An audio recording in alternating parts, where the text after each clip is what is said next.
And once again, we appreciate everyone being here today. Great turnout for another in our roundtable series. Real quick, Nancy mentioned the gray schedules are out, and the schedules for the roundtable discussion are on the website. I want to run down through these real quick here, just because there's such a great schedule lined up. Next month, we've got Blast from the Past. That's going to be drag racing focused with Darwin Dahl. March will be the Tobias family. Late models, Barry Kleindienst, April. Barry's here. Jason Covert's here representing. Driver right here, Jason. There he is. Appreciate you being here, Jason. Susquehanna Speedway in May. June will be the AACA group, Antique Automobile Club of America, US 30 Heritage Days, York US 30 Heritage Days in July. August will be Lincoln Speedway. September, Sealands Grove Speedway with Steve Inch. October 16th, you might want to get reserved seats for this one. It's called Wild Childs, Van May, Paul Pitzer, and Brian Monteith. And then November, Donnie Kreitz Jr., Donnie Kreitz Sr., and Davey Brown. So also want to take just a moment to just give you an update on Susquehanna Speedway. I was over there yesterday talking with Scott Gobrick, and the progress has been phenomenal. So if 410 wing sprint cars are your thing, and you're at Port Royal and Lincoln on Saturday nights, fantastic. But if you get a Saturday off, come over and see us at Susky. It's going to be a great year, and it's just the transformation has been unbelievable. I'm going to take a seat here with three Sprint Car Hall of Famers, Keith Kauffman, Lynn Paxton, Fred Rahmer with us today.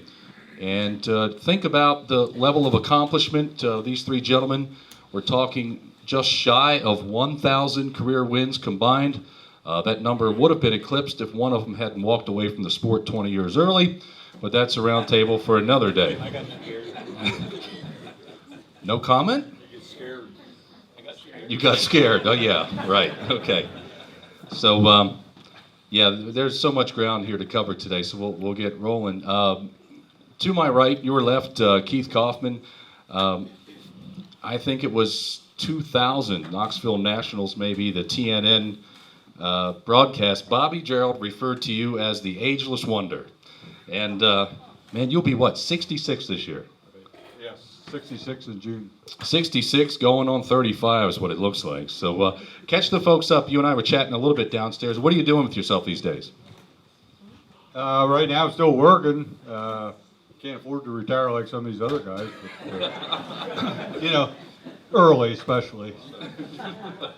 But no, I work for PennDOT, Department of Transportation, equipment operator, drive truck, snow. It's snowing out, so I might have to leave. Overtime today, Sunday. Overtime. You can't pass that up.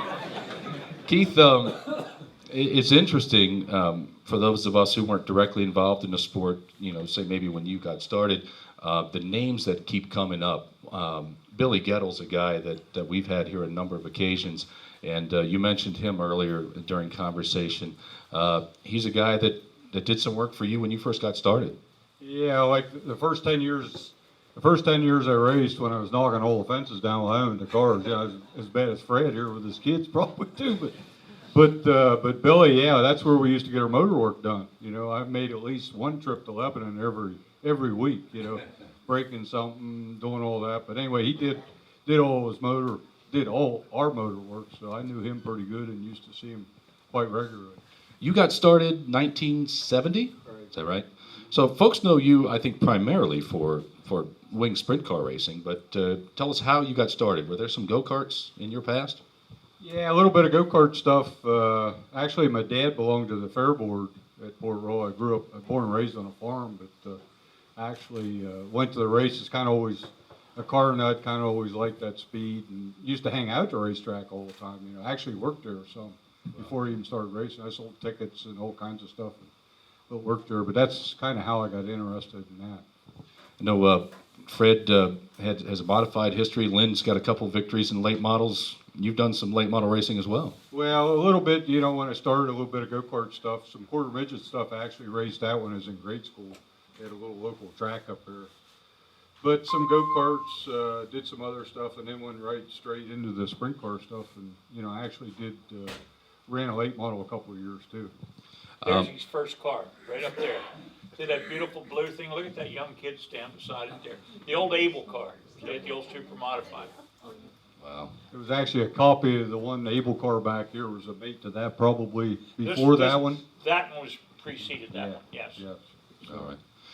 And I hope I get this name right. I'm going to throw this out and talk a little bit about what this guy meant to you. John, is it Groninger? Yeah, he was a guy I actually worked for back then, worked construction, and we built high schools. And I worked for him, and, you know, we got in this race deal and needed money. You know, I kept breaking everything and hitting everything, and finally went to him. Wade Kleck was another sponsor too, but the Groninger thing, I actually worked for this guy. They're still in business up there in Mifflintown. But anyway, he helped us out a little bit. I can remember going there, talked him into getting a little bit of money. I used to get a paycheck every week for the sprint car, $300.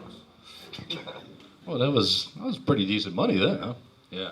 Yeah, but he don't like sprint car racing anymore. Do you want to tell that story? Well, I can do that later. So early on, the first, is it 10 years or so? That was your operation, is that right? Yeah, the K33, the Blue Deuce, like there's some pictures up there. There's a Blue Deuce, an Able car that I bought, and then I bought another car off a guy in That's Harrisburg. off to the left there. Yep. And That was the first one he won in. yeah, the first car I actually won in, I bought off of Lynn. It was an old Travis car, and I actually bought it off of him, and he helped Hamilton us out. car. Yeah, an old Hamilton car. So But there's the first one he won in, right there. East Windsor, New Jersey. What do you remember about that win? we went down there a couple times. I don't know. What'd you go down with? Oh, I can't even remember that. A Dodson. Probably. Remember that? You did? Yeah. You towed down with a Little Datsun? Datsun pickup truck. Yeah. Look, the race car is bigger than their tow truck, I'll tell you that. But yeah, that's I actually won my first two races were in East Windsor, New Jersey, before I ever won a Port Royal. Okay. Well, let's transition into that then. Port Royal, that's, I mean, aside from your early history with you working there, man, that's been a special place for you. Well, yeah, it has. You know, that's where I live, and I still live there, and grew up there, and just, I don't know, always went there as a kid, so it's just something I always wanted to do, and like I said, it takes a lot of work and dedication to do something like that, but boy, it just, I don't know, it worked out. 129 career wins at the Port. What was it about that speedway that really clicked with you? I don't know, I just like it. It was actually 130 because they took one away from me for rough ride. All right, let's hear about this. Please tell. Well, yeah, I think that was back, I always remember that because I won the race driving the 880 car. Paul Latier in the 461 car, I did a slide job and I won the race. Hey, they've taken 300 away from Rahmer if that was criteria. So I didn't get away with that one. Actually, I ended up holding the winner's circle and disqualified me. Wow. So rough riding. Okay. Wow. Nobody come over and wanted to fight with you, though, did they? Didn't say anything about that. Fred said nobody wanted to come over and fight with him either. Which leads me to another. Let me ask you about this, and I don't know that I have the entire backstory correct, but it seems to me someone shared an incident one occasion. You were in California racing, I think, and Danny Lasowski was not real happy with you. Something happened on the speedway and confronted you in the pit area. Does that ring a bell? And if so, please tell us how that ended. Yeah, we had, well, it ended pretty quick, you know. He looked like a gumball when he bounced off the trail before he got back up, and he never turned around, he just kept on going. Okay, so I did hear it correctly. Yeah, I think you heard it correct. I can't remember all the details, but we were running in San Jose, and I think I was running Big Darrell's car, Social car.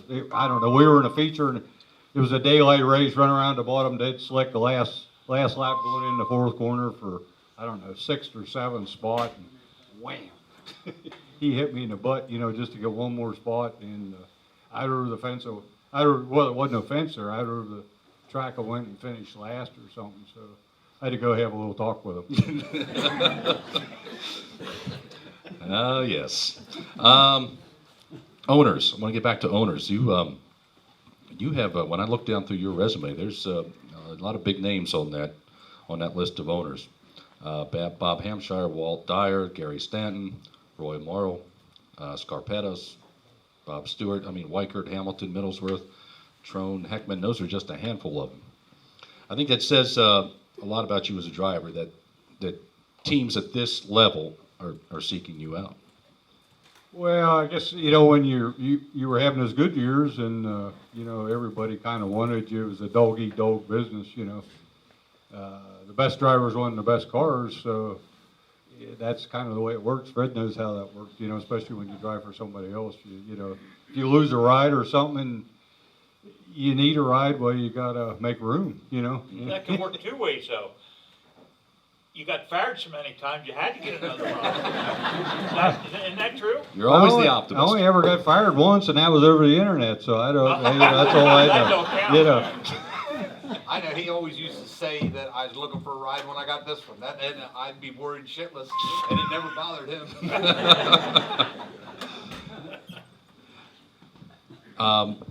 Florida, you did some racing. You had some success down in Florida. Talk about that briefly, if you would.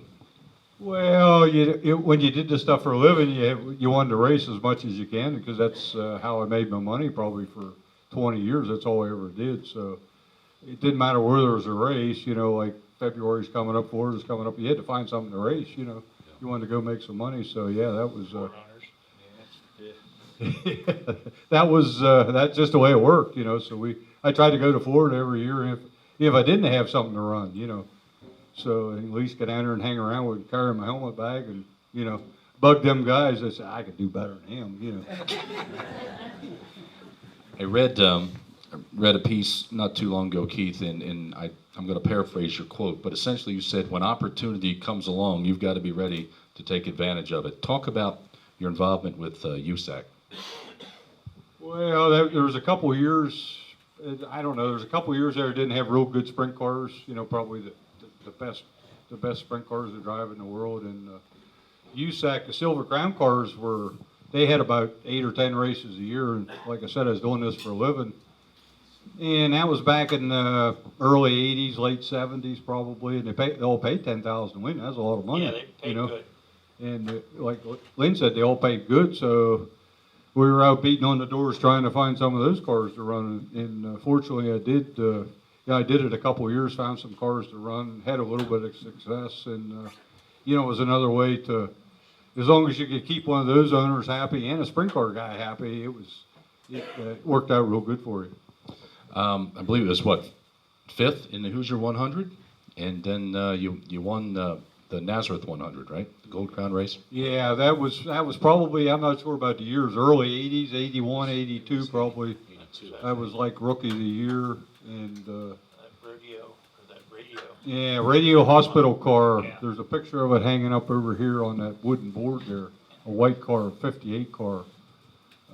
There were some other pretty good guys racing that thing too because they paid 10 grand. Wolfgang was racing in it. Kinzer had a car. Ronnie Schumann had a car. There was a lot of big name guys that like to do this stuff too on the side if it fit into their sprint car schedule. But yeah, it was a lot of fun. It was something different. I think the first time I run that Hoosier 100, I actually raced against A.J. Foyt the last time he ran a dirt car at the Hoosier 100, and that was a pretty neat deal. But it was a lot of fun doing that, something different. Did you beat him? Yeah, I did beat him. So did I. Mm-hmm. Out there at Hoosier 100. Yep. He crashed, I finished it. Don't matter. No, What year was that? 1977 or 78. It's the only 2 years I ran. I can't remember. His last one wasn't. It was later than that because it was. Yeah, he was running one of the National- Bentonhausen car. The First city National of- Bank. Yeah. First National that's Bank what of he was Terre running. Haute. Yeah. So yeah, I did quite a bit of that for a couple of years, and it was a lot of fun. It was actually Rookie of the Year. I think it was 81 or 82, and the USAC license back then was like the same kind of license you needed to run at Indianapolis. So anyway, the Rookie of the Year deal, I went to the USAC banquet, which was the IndyCar banquet, So got to rub elbows with all those guys, but it's a pretty neat deal. It's something different. Spent a lot of time on the road, Keith, and we'll get to that. But You had we were looking at some photos downstairs. You had a ride out in California that came about in a peculiar way. Well, it was a funny deal. Probably back in the mid '80s when I had a couple pretty good years, won a lot of races back then. There's some people, they kept calling me on the phone from California, and they wanted me to come out and run their car. And I didn't know them, never heard of them, didn't know the car. And it was a lady who was calling, you know, she said, you got to come out here and run this car. And I said, but anyway, that went on for probably a year or 2 years, and then finally I said, okay, you know, send me a ticket in, I'll go out. So I went to San Jose, flew into San Jose, and you know, met these people and started running their car. And I did that. Well, back then the Outlaws would go to California the spring and the fall after our season ended, so it was a way for me to race, you know, another 4 or 5 weeks. So it was a lot of fun. The photo we were looking at was Ascot. Of course, that's long gone, and I've never been there, but I just remember reading as a kid in the racing papers. It just seemed that there was something really special about that place. What do you recall about racing there? Well, that, you know, Ascot out there was like Williams Grove is in here. You know, it's been there forever. You know, it's in L.A. and it's just a really big deal. And the owner, of course, Akajanian family, they were. It was a big deal to sprint car racing. Of course, out there they run non-wing stuff. Yeah. You know, and I actually ran a couple of non-wing shows there. But that's The when. place is slick as the devil, isn't it? Yeah, and when you went down the front stretch to turn to win the first corner, you had to be looking back down the front stretch, and the cars were that, you know, it was that tight. But the Outlaws got out there, and then they started running some wing shows, and then that's kind of when I ventured down there and did that, and you know, run second one time. Actually was leading the Outlaw race there in Chinnon's car, the number 20 car, and spit the brake pucks out the back. I used to have trouble back in with the brakes, and spit the brake pucks out the back and run second. I think Brad Doty won, and so that was a big thrill for those people because I don't think they won too many races, but had a good time. Yeah. Keith, earlier you talked about having been fortunate enough to win a good number of races. I think 309 career wins. 1984 at Williams Grove, 13 feature wins. It's quite a year. Oh yeah, that's a good year. But that was one of those years we couldn't do anything wrong. You know, if you had a flat tire, it was in victory lane. You know, just it was a good year. You know, we had good cars, good equipment, and just kind of had them outclassed that year. But just everything went right. Well, in addition to those 13 wins at the Grove, I believe 25 top fives for the season at Williams Grove, which speaks to what you just mentioned there. Everything going right for you. You know why he won all those? Why did he win them all, Lynn? I retired the year before. You retired the year before. Ladies and gentlemen, you now know everything you need to know about Lynn Paxton. Wow. Eldora Speedway, Earl Baltus, the historical big one. You ran the first ever HBO, is that right? Yeah, actually run third in that race. 100,000 to win. I think I got 10,000 for third or something. But yeah, ran pretty good. That was in Weiker's car, and Donnie Alt was my mechanic. You know, he actually built the motor. That was before he even got in the motor business. You know, building motors and doing what he does today. But he actually worked for Weiker, and you know, we did really good. Won a couple of races at Eldora, but just never could get close to those big ones, but just never could win one of those things. Out on the road, World of Outlaws. You decided to take your show out and see what you could do. Tell us a little bit about that experience, how that differed for you, and what you remember. Well, it's something I really wanted to do. You know, spent a lot of years back here. You know, won a lot of races back here, so it was another challenge. It's just something I really wanted to do before I got too old and couldn't do it. But you know, sometimes you had good cars. There was only a handful of cars, so it was hard to get a good car. But it was quite an experience. You were on the road, lived in the motorhome probably 8 months out of the year. My kids were little, kind of worked that into the deal before they had to go to school, and we took them with us as much as we could. But it was a lot of fun. Got to see a lot of country, met a lot of people, and drove a lot of race cars. I can't even remember all of them. Was there a particular track that stood out? Yeah, back then it didn't really matter. Just as long as it was a race, it didn't matter where it was at. You, of course, you mentioned your children. Is it Becky and Chase? What do they do these days? What are they up to? Well, Chase works at the Capitol, works for the state, and my daughter works for the Department of Revenue. Wow, they're doing well. Of course, The whole Kath. family. They're all feather bedded. We're all state workers. They're all so- what? Feather bedded. They're all working for the government. And it's snowing out. I gotta go home and work. I gotta drive truck. Paxton's taking my overtime away from me. Just send me a bill. Not the first time. Two guys I want to bring up, guys you've raced against or raced with. Just one of the guys, Bobby Gerald. Every time I catch up with him, he says, "What's Al Cole doing these days?" Alan Cole. Whatever happened to him? Where's he at? Any idea? I don't know. I remember him when he came to Port Royal. He used to come to Port Royal a lot. He used to race Sealands Grove a lot. I don't know whatever happened to him. You know? He's from up around Sunbury someplace. He's just a guy that, for whatever reason, I think Bobby took a liking to, and he just, from time to time, he'll check in and say, "Hey, you ever find out what happened to him?" So, Todd Hester, he was a guy that I remember when Todd was racing. He was like my dark horse. It didn't matter where he was, and it seemed like on any given night he could possibly win.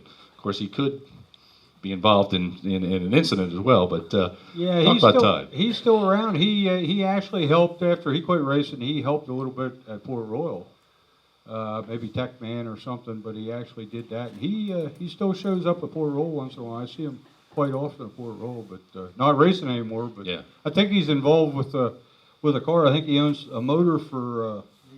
Somebody, yeah. I seen him. Who is it? Nate Snyder. Nate Snyder, He owns- 56 car. Yeah, I think he has Okay. the motor that's in that car. Yeah, so Okay. he's still involved a little bit.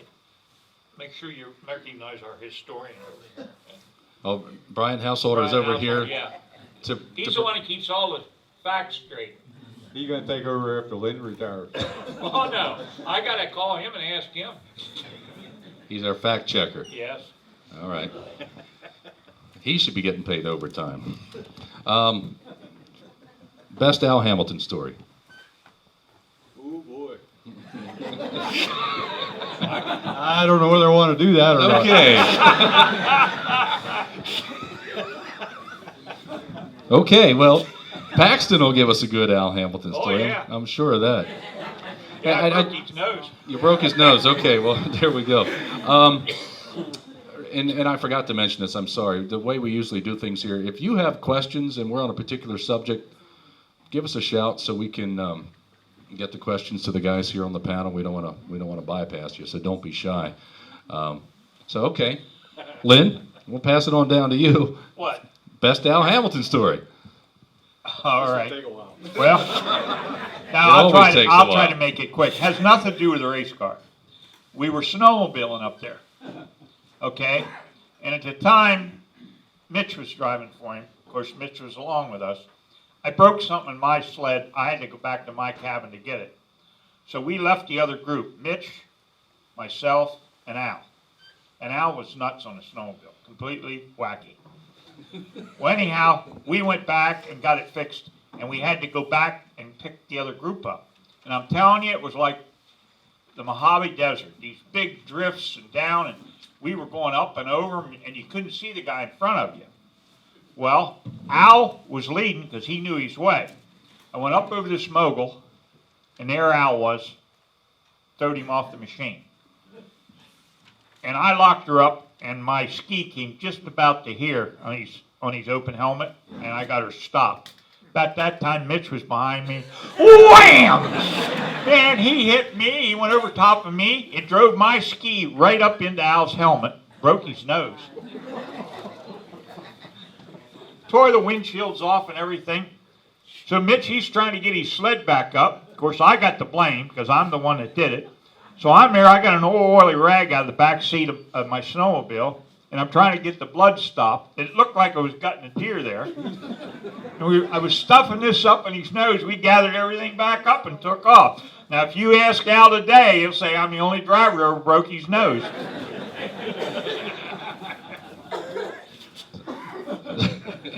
So Mitch, Mitch rear-ended you. Yeah, that wasn't anything new. Yeah, that's where I was going. Thank you. Look, Mitch, we built our cabin up there together. Mitch was my plumber. Him and I built it together. Now, you had to know Mitch. Mitch was a pipe fitter. You know, he covered pipe. We was working at Penn State. They had a big job up there. He said, "You going up Friday to work in the cabin?" I said, "Yeah." He said, "Well, stop and pick me up, and I'll come up and work."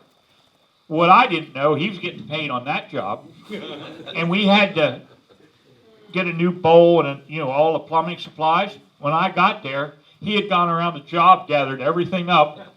We had all our stuff, and I didn't pay a penny for any of it. Then I found out Mitch got paid overtime for working that weekend there, and he was up with me working at the cabin. The best part was when Hamilton lent us a backhoe. Anybody that's ever had a backhoe, it was a case backhoe. The turrets were controlled with foot pedals, which I wasn't used to.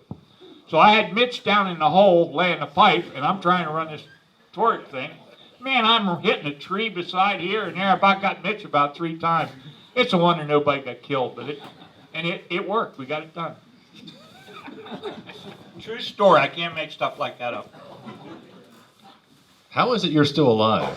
I mean, racing aside. Me? Yes, you. I thought that about Mitch. He had to have 9 lives because there was nobody that could get in more trouble in a race car, and he had reflexes like a cat. He could get out of it too. Now, believe me, he launched a few of them. See, when I wrecked them, we'd bend them, and then it'd take us 2 months to get the car straightened back out to go up front. When he launched them, they went to Travis and got a new one. And if you ever up at Henschey's, they had a junkyard up there. They were just all lined up there. Wow. Now, Kaufman, he knew Travis pretty good too, because I seen him shorten the wheelbase about 12, 14 inches in that 33K car more than once. And I know where they were headed, out to Travis to put a new front clip. How many front clips did that thing get? Well, it got as many roll cages as it did front clip. 6 or 8 years we ran that. I think I ran that car 6 or 8 years. You need to talk to my kids. Yeah. Times have changed, my friend. They were a lot heavier then. Lynn, Keith started 1970. What was your first year? 1961. 61. Yeah, I got to run a mechanics race at Silver Springs. I was working for Fred Putney, and they had a mechanics race. So I bugged Fred. He didn't do good that night. I think he finished 6th or 7th. So he said, "I'll go ahead and run it." So I think there were 17, 18 cars, and most of them had experience. I didn't. And I run 2nd.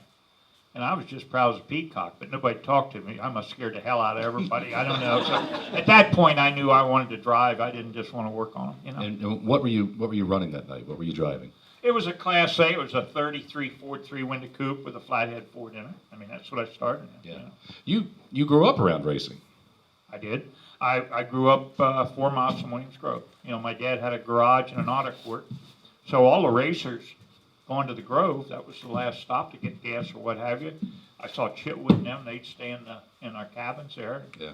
So I grew up around it. Your dad did some racing, yes? A little bit. There's a picture of him back here somewhere in his car that he ran at the Grove in 41, an old Model T that he had built himself. And then, of course, after the war, I came along, and I think my mom wouldn't let him do it anymore, so he had it in the basement, and they burned his garage down, and the car went with it.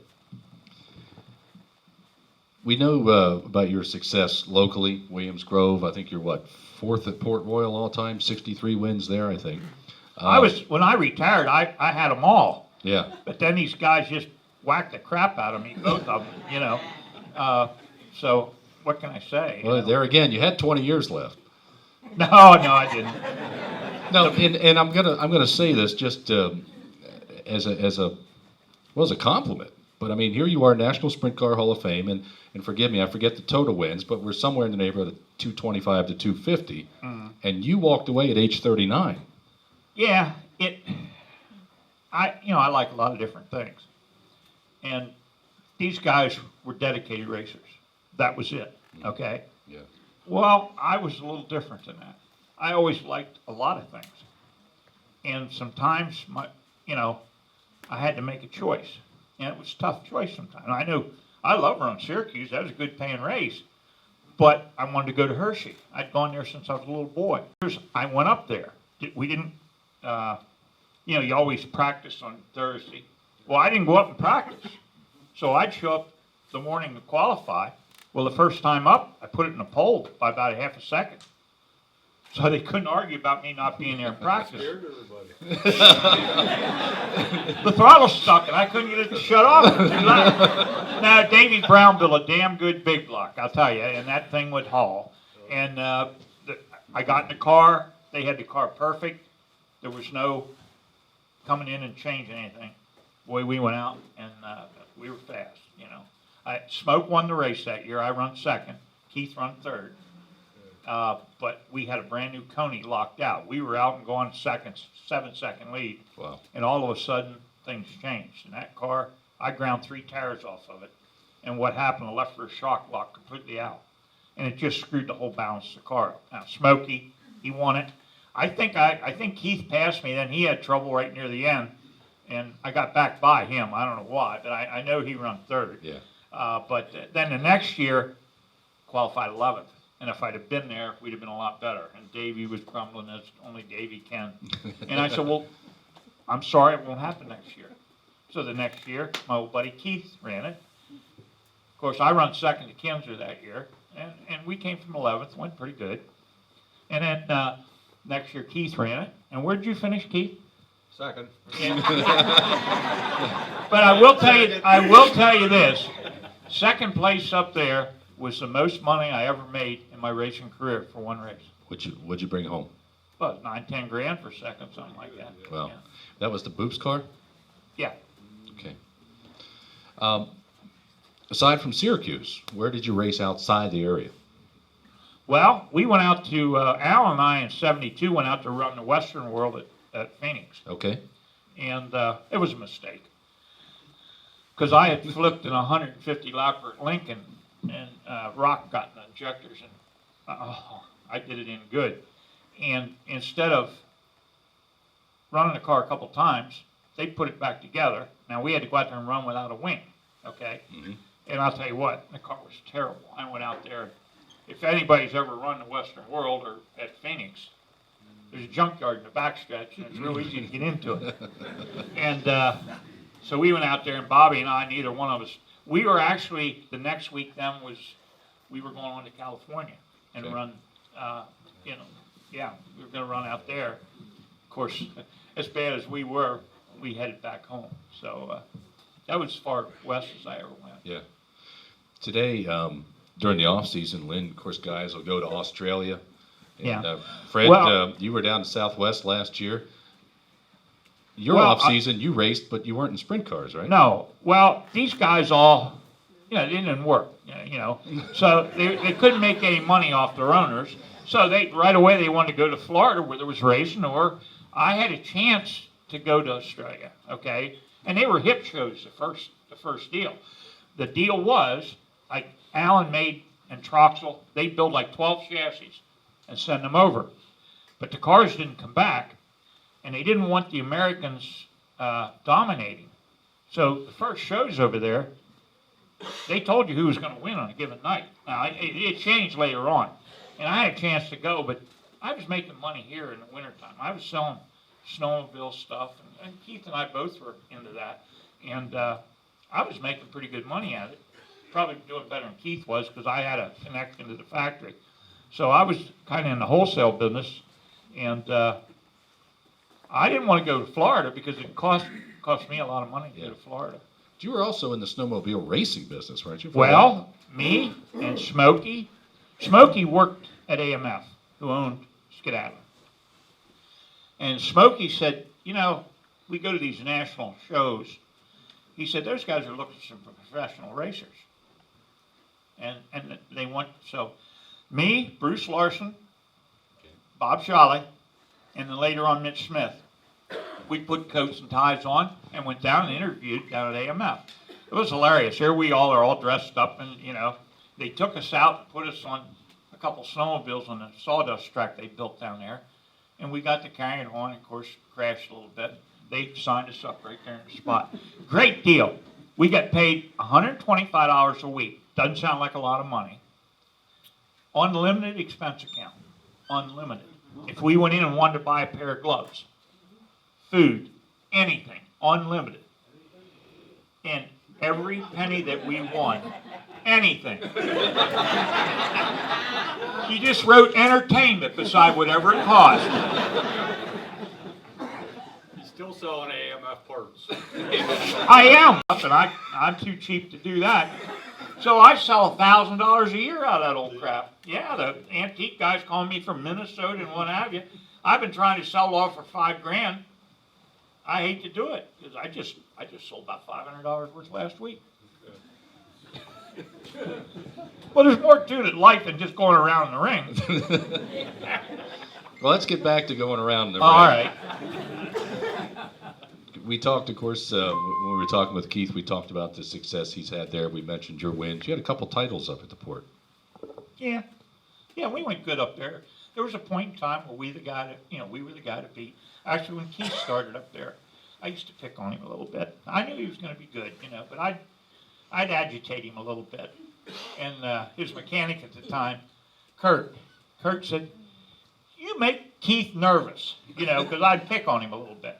Little did I know that a few years later, now he had a hell of a time winning his first one up there. I mean, he was running up there a few years before he won. But once he won that first one, he's a son of a gun to beat up there. I want to tell you, I run second to him a lot from then on. Help me out here. There's a story you've told before about a win at Selinsgrove, dead heat. What's that? That was Ray Tilley. Okay, Yeah. Tell that story if you would. Well, I was running Port Royal, and Ray, of course, when he was running for Bud Grimm in 67 or 68, I guess, 68. And Ray was, him and Bud were just absolutely unbeatable. Jack paid a bonus if you won the Grove and then went to his track at Selinsgrove, you get an extra $100. Don't sound like much in today's market. Back then, it was worth thinking about. So I guess we won the Grove because we were a Port Royal regular, and we towed over to Selinsgrove. Now, Ray had won 6 in a row over there. Just absolutely owned the place. And I remember I had to start back because I hadn't run there before. And the place was packed, but half the people didn't like Ray Tilley. Not because he wasn't a good person and a super racer. They got the shits of seeing him win. We all 3 of us up here have been booed rather vigorously. At least Even 2, Fred? yes. And 2 of the 3 did it because we won too much. The third one I don't know. But so we started the feature, and Ray went right out front. I think he started 12th or 14th or something, and I started a little further back. He went right out front, and he's, leading the race, and 2 lap cars spun. And the track was blocked. He spun to keep from hitting them. And of course, if your wheels stop turning, you go to the rear. So I think Ronnie Rao was leading the thing. And the next lap after the restart, I was running 3rd. I passed Ronnie. And I thought, hey, this is all right. I'm going to get that extra $100. And I think there was I don't remember if there was a score thing there or not, or my guys were telling me. But anyhow, Ray went to the rear in about 3 goddamn laps. Guess who was running second? Ray Tilley. And just dumb luck that we stayed ahead of him. Kinda. I'll tell you what, for the last 10 laps, we were side by side. And we came down, and I think Ray had me a little, but I think he spun the wheels a little bit, and it got me back up on him. And we crossed, and going down the backstretch after the checker, Ray pulled up alongside of me, and he pointed at me or him. And I went, because I didn't have a clue. So he just went like that. So I went around first, and I pulled in the victory lane over there in front of the thing. And Ray pulled right in behind me. And he got out, and I got out. We shook hands, and we stood and waited. Now, poor Jack Gunn, anybody knew Jack Gunn, when he had his 3rd or 4th cigarette in his mouth, you knew he was nervous. Now he's got 10,000 people, half of them for Ray Kelly and half of them for me, simply because I'd never won there before. So Jack went around, he had a score, assistant score, flagman, assistant flagman, and anyhow, it ended up 2-2. So he did the right thing, he paid us both, you know, and apparently that was the only tie they ever had up there. Now I remember somebody interviewing Ray when we had that discussion, and they said, Ray, who really won that race? Ray said, well, I think I did, you know. But that's a true story. Yes? Finish that about the pay envelopes. My times, I will. Mr. Emmerich, who I drove for, was a longtime Chevrolet dealer, all right? And he was a good guy, but he didn't like to run second, all right? And especially behind a damn Ford. So, you know, I was happy to tie. Well, Mr. Emmerich and my father, they were going to go up, and I finally calmed them down enough. Now, we're going home. I'm riding in the back with Mr. Emmerich, my dad. You'd have swore we lost. Nobody's talking. Everybody's pissed off. I'm happy, but they ain't. And I got the envelope.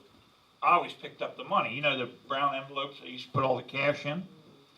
Mr. Emmerich, we're about coming down the road, and he said, I want to see the envelope. Okay. So I handed it up. He looked at it. Wouldn't you know, I got the second place envelope that was crossed out. Yep, see, they even gave us a second place envelope. True story.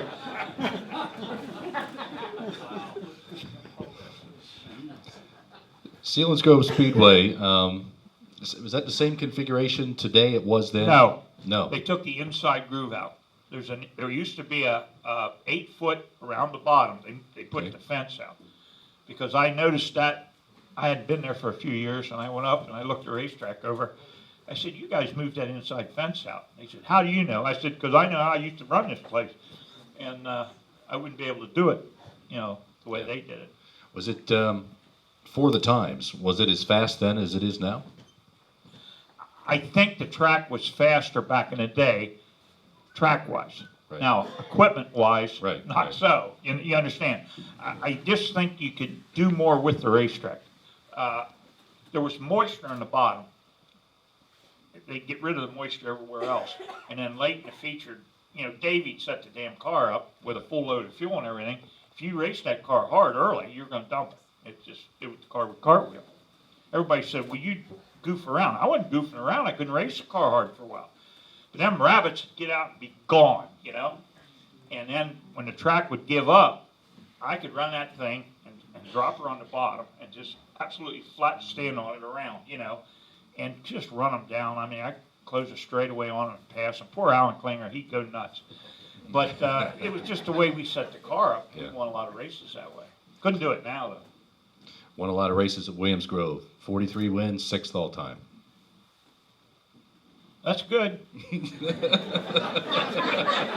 I had it, look, I grew up around it. I loved it, okay? But I liked a lot of things, okay? And, you know, riding my bicycle over there and seeing these guys and everything, it was exciting for me. It really was. And to be able to walk in and say you were a racer, I mean, that's the first thing you wanted to do. You couldn't hit your rear end, but, you know, it was neat to go in and say you were a racer. Then you wanted to qualify, other than the consi. Then you wanted to win something, didn't matter what. You wanted to run the top 5 in the feature. And the worst day is the day you won your first feature. Because second wasn't good anymore. That's just everything. You're right. I talked to a lot of guys that come through here that raced for 15 years, never won. I said, you're lucky. What do you mean I'm lucky? I said, if you won one, you want to win every one afterwards. I said, till you get there, it's, you know, these guys know what I'm talking about. It's tough. And it's not always driver ability. Sometimes you get a race car that anybody could drive it. Now, every once in a while, you got to find something a little different. But it's a combination of both. It's not. Of course, I remember when Keith started, it was fun to watch somebody come up. Like I said, I remember where people won their first races. I remember Jimmy Nace winning his first Tuscarora 50. You understand? First race he ever won. I enjoyed watching new people win their first feature, because that only happens once. And the excitement to win your first race, that's the best there is. You agree with that, Fred? Without question. Yeah. Yeah. Well, among your wins, of course, at Williams Grove, the National Open, the crown jewel there, 82 and 83, and you did it in 2 different cars. Yeah. The car in 82 is donated here. It's the Boop car down over the hill. And that was, the Lloyd car. And then the next year, Hamilton had a couple of new gamblers, and I won it in the gambler car. I was teammates with. I was looking at the picture down there, and they had both cars in the front. Did you run second in 83? Like I said, we're both in the winner's circle there. And I thought, well, Keith. Then I saw your car in the background. I liked it that way with me being ahead of you. But I didn't like that. So you win in 82, you come back in 83. Your Yeah. expectation is to repeat? I mean, realistically, what were... No, actually, 83 was a tough year. Mr. Boop, Mrs. Boop had passed away, and Mr. Boop wasn't sure what he was going to do in 83. And Al had said, if you need a ride, call me. Well, I screwed around till February to finally get Mr. Boop to tell me what he wanted to do. And but I owed him that because he was so good to me. And he said, well, I want to race, but you can't spend any money. Well, that late in the career, I didn't like that. So I had to figure out a way not to make him mad. I had to appease both. So what I did is Mr. Boop lent us the old Lloyd car for the beginning of the year with Hamilton's name on it. And then Hamilton ordered new cars. The problem was, till we got everything straightened out, we were halfway through the year till we really got going good. And Bobby Davis in the Weicker car, man, he came in and was fast. He just kicked us every which way but loose. And then by the end of the year, we were going pretty good. The season was over by then. My fault. I mean, I should have been a little more, but I had such a good relation with my owners. See, I didn't have to jump around all them different owners. See, I stayed with them right to the end.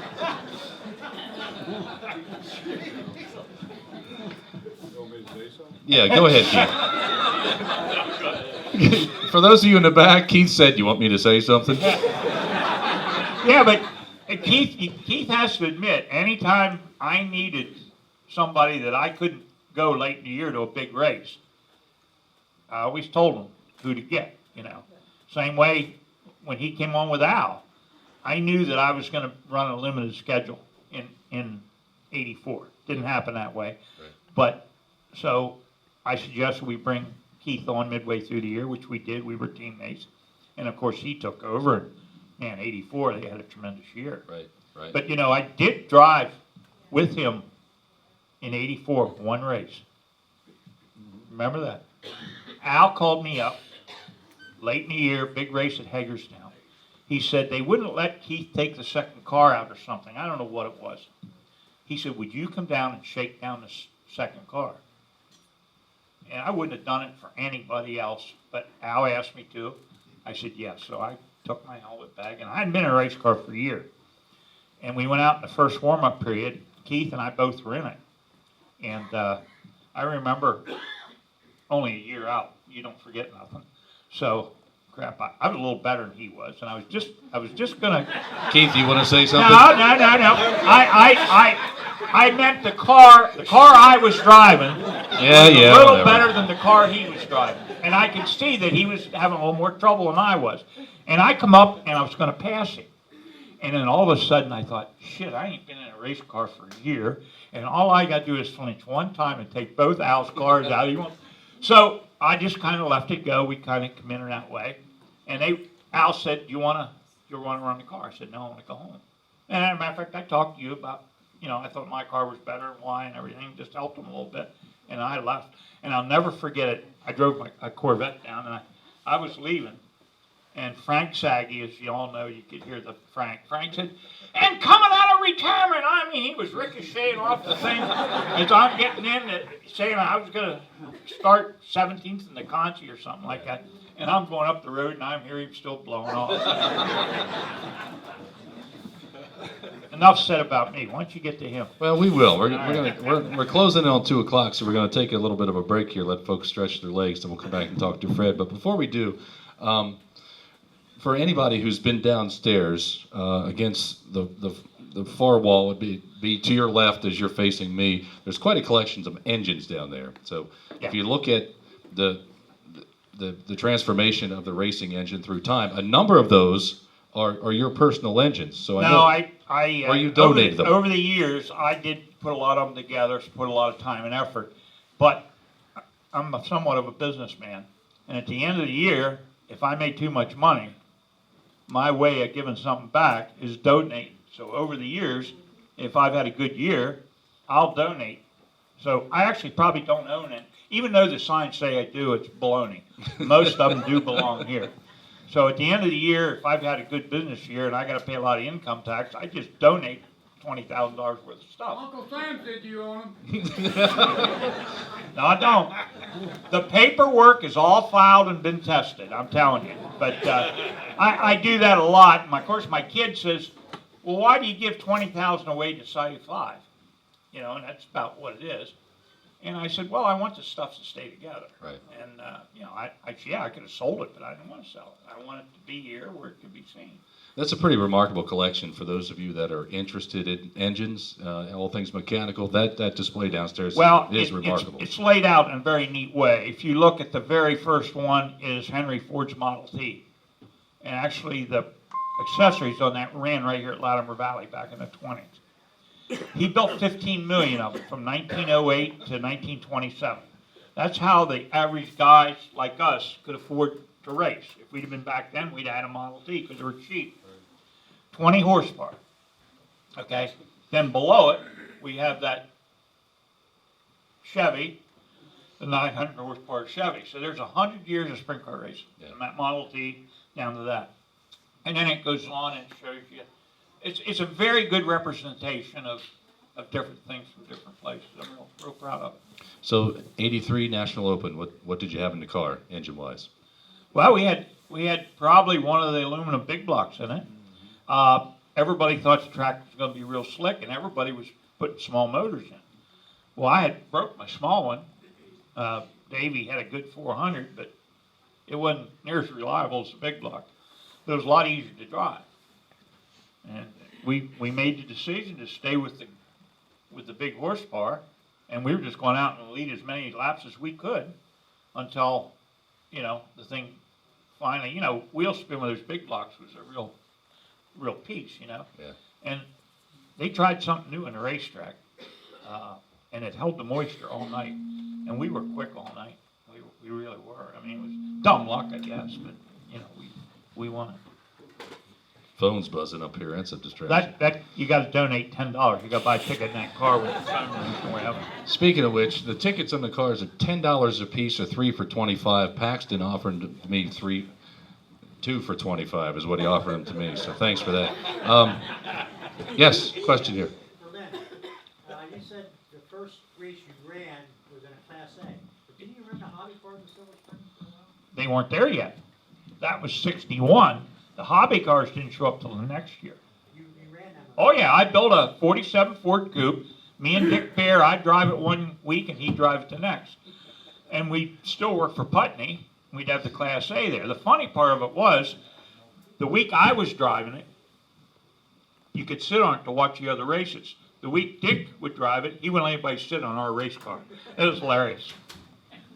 It paid, there's hobby, they paid $25 to win. Okay, paid $3 to win a heat race, and it was a claiming race. You had to sell a car for $129. Yeah, it was fun. You'd get in a group of cars, and you didn't steer it. Everybody just kind of meandered around, and if you didn't, there was a crash. They had to stop and hook them up and tow them away. A hop around the floor. Oh, absolutely. It was. you gotta crawl before you run, you know, and that was the way I learned to crawl. Silver Springs was a very good place to learn. It was a tight little racetrack, and the faster you got going over there, the harder it was to go A fast. lot of great drivers came from there. Yeah. A lot of great drivers stayed there because they liked it so much. Yeah. Best I ever saw there was Larry Jackson. Really. He started real late, but man, I worked there for a few years, and believe me, I mean, there's a lot of great names that come out of there. Oh, yeah. But I'm telling you, in my mind, and poor Wolford, he'll probably throw sticks at me, but I was always impressed with him. The reason I was impressed with him, a lot of guys that start back and work their way to front, but there was it was a contact sport. You understand? Dan Jackson could do it and not touch anybody, which always amazed me. It really did. Steve Bubb. I have to wait and tell the story about the night at Fort Royal when you ran the feature with the steering wheel broke off. Well, it wasn't intended that way. I had a cheap car owner that year. Yeah. Me.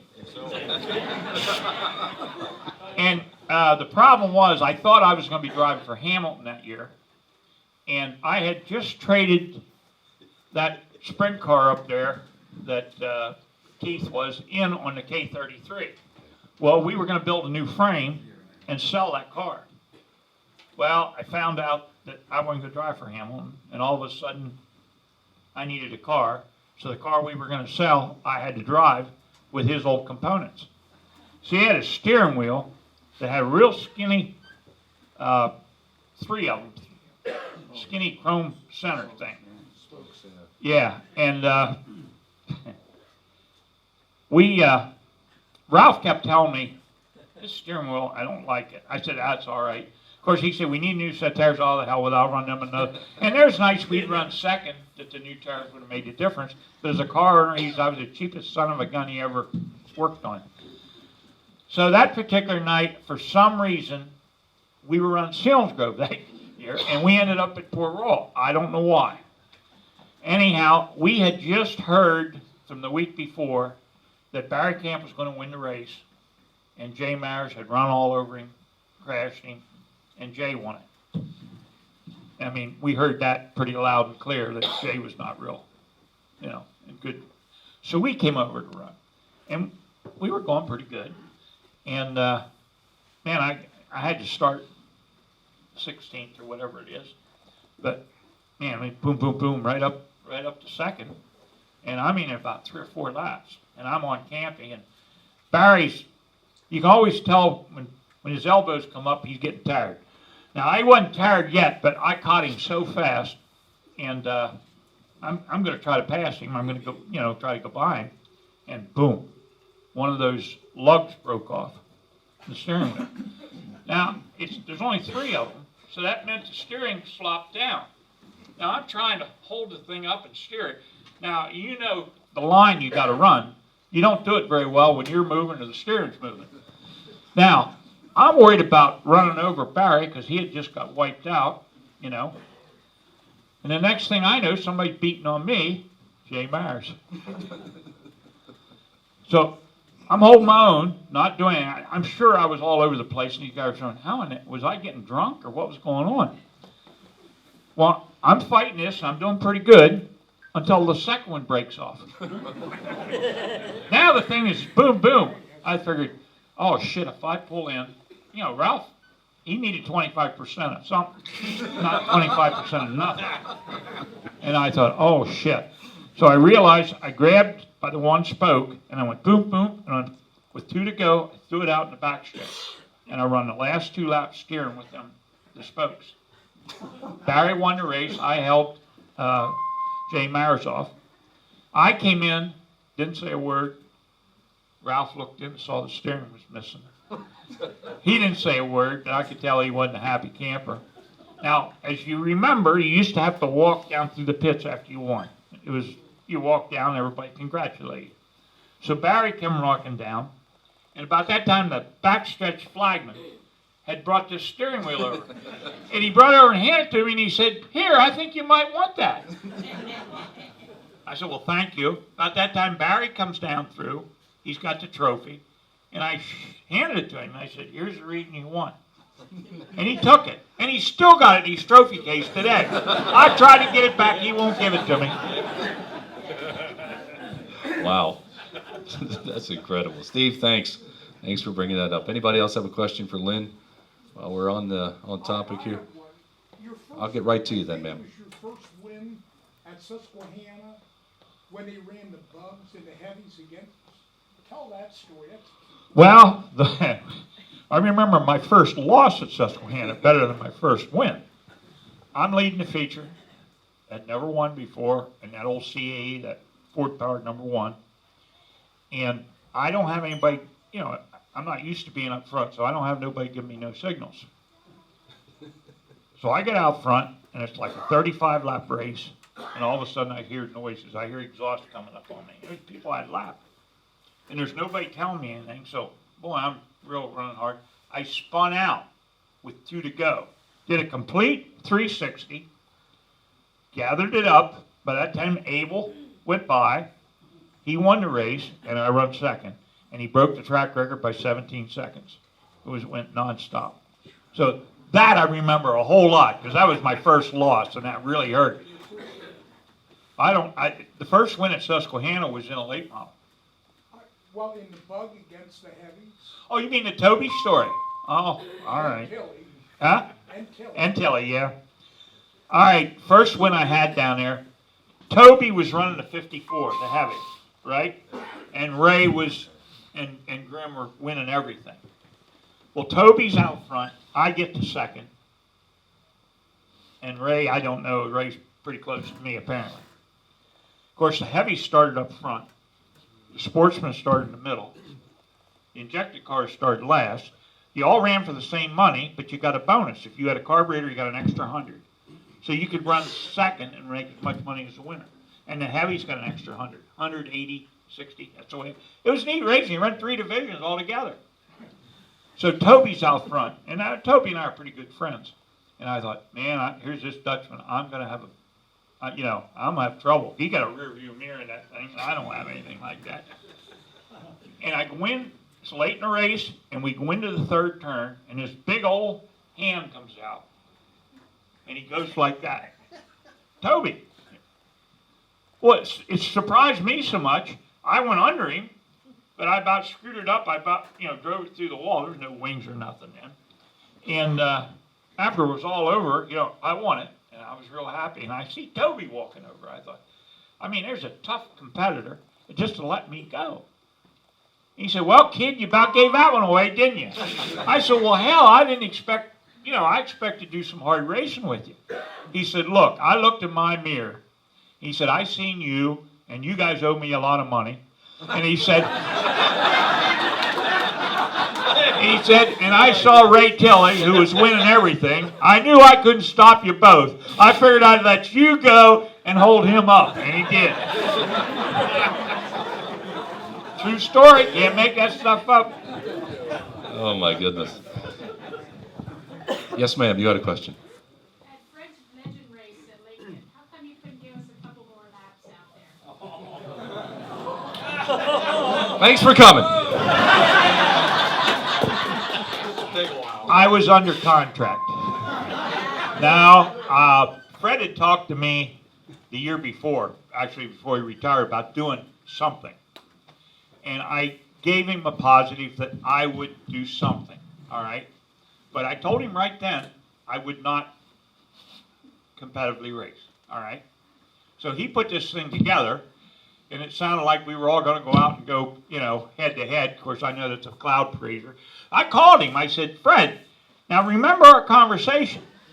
He said, you just come and do what you're comfortable with.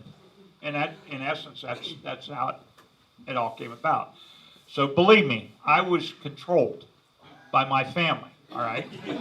Now, I don't know if you know it or not, but they asked Van May to do it, okay? And Van refused. And they said, well, Paxton's going to do it. They said, he has control. I don't have any. Got to ask Van about that one, okay? I will say this. if Fred gave me an opportunity to sit in a new race car, you know, I haven't sat in one, I think in 31 years. I told the story about how my equipment didn't work real good. The only thing is, the photographer people really got a great deal. I'm used to climbing in a race car feet first, and they didn't tell me till I got in that thing twice that you go in head first. So it was like a monkey chasing a football, if you know what I mean. But and the problem was, I asked who shook the car down, and Fred said nobody. He said, "You got my best motor." Of course, he told everybody that. But you know, and I said, "Well, have you ever run it before?" "No." And I remember the first time I stood on it going up the backstretch, I wasn't used to the RPMs or the vibration. The thing hurt my ear after that crazy thing. They finally did find me some earplugs, but I was already shot, you know.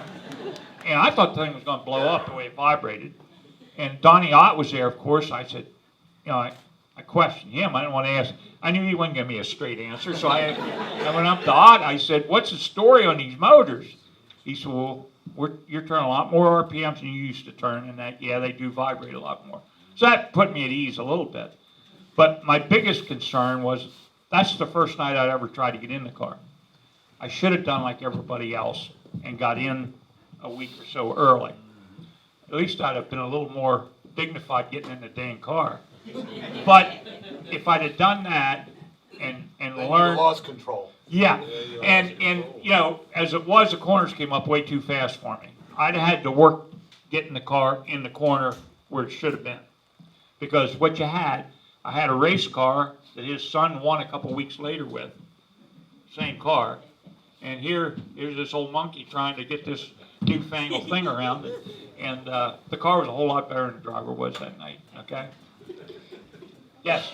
How much temptation was there to? Oh, I believe me. I got on it. I used everything was there. It's just when the corner come up so fast, I got out of it just as fast. But, okay. No, I mean, I didn't baby it. I mean, I stood on it. Now, they kept coming down and asking me what to do. And I just laughed. I said, "You're beating a dead horse here, because I don't want it to go any faster than it goes right now." But I just want to thank Fred for giving an old fart like me a chance to. We all enjoyed that night. Yeah, That's a great I did. night. I really did, you know. Yeah, I think that night I had Keith Kauffman, Lynn Paxton. Who the hell else was in my cars? Todd Schaefer and one other. I had 4 of my own cars. And Mr. Smith. There ain't nobody ever had a group of guys drive for him like that. Ever. In one night. One thing, hey Fred, is Todd's wife still talking to you? I will tell you this. Everybody that walked up that night, and there was a lot of good late model guys there. Jason walked up. I said, "Jason, you bring your stuff." Nope. Who else? Yeah, Rick Eckert. I said, "Rick, you bring your stuff." Nope. I tried to give the right away, but I couldn't. I'll tell you this. And poor Davey. Davey walked up and we were signing autographs. I saw him coming. I just laughed. I said, "Davey, I don't even think you could save this action." And he just got a big charge out of it. The crowd we had there that night shows the amount of respect that the drivers like that command and deserve. I'll tell you, it was overwhelming. Bill Gettle, you were talking about earlier, he made his first appearance at a racetrack in a while. It was just the coolest night. The only thing I wish we'd have done, and Lynn had noticed at first, we didn't get a picture with everybody together, but it was the amount of fans. It tells you the passion for the sport is still there with a bunch of gray-haired people like us, you know what I mean? But it was really special for me. It was. It's the people that gave us the memories. Yeah, without question, and I don't think they'll ever be duplicated as far as I'm concerned. You're talking about Keith towing to the race with a Datsun pickup. Well, they don't even make them no more. They're Nissans now. The guys today, if you can't tow with the big shiny rig, it's not happening. There's very few. I have a couple of them, you know what I mean, that'll still just want to race. But the dedication to racing then, and then to me, racing was more friendship and camaraderie at the track. You didn't need a goddamn cell phone to be texting somebody that wasn't there because everybody that mattered was there. Well, It's just that much different The today, racers were there for the love of the sport. without question. And they weren't trying to get to here, they were happy being here. And if you ended up here, well, that was great, but that wasn't your intent. And like I said earlier, like Silver Springs, there's a lot of great drivers there that could have went a whole lot of places. Well, the best racing in the area Did not want to go. would have been Silver Springs. That's- Simple as that. The shorter the track, the better the racing. And it doesn't matter. And today, with the motors and the aero packages and all, and more so than ever.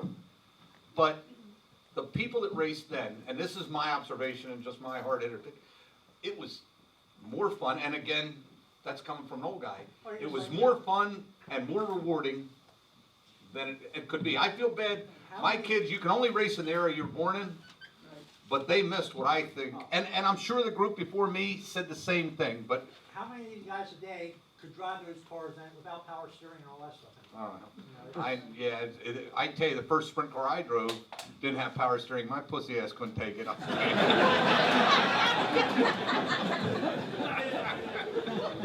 I didn't like it, to tell you the truth. I ran right up to the last year without it. I always found out with power steering, I could destroy a car and not even know it. You don't have to do it. But when I went out and run the cushion, me and the car played out about the same time, you know. And I kind of liked it, you know. I mean, I can remember going to the races and running and losing 5 to 7 pounds in one particular, you know, race. I mean, it was unbelievable the way you'd sweat and stuff. If you want to watch something, watch one of these guys here every now and then. They'll get into a sportsman car, and they don't have the power steering. No. And they're- But you look at a guy like Smokey Snellbaker.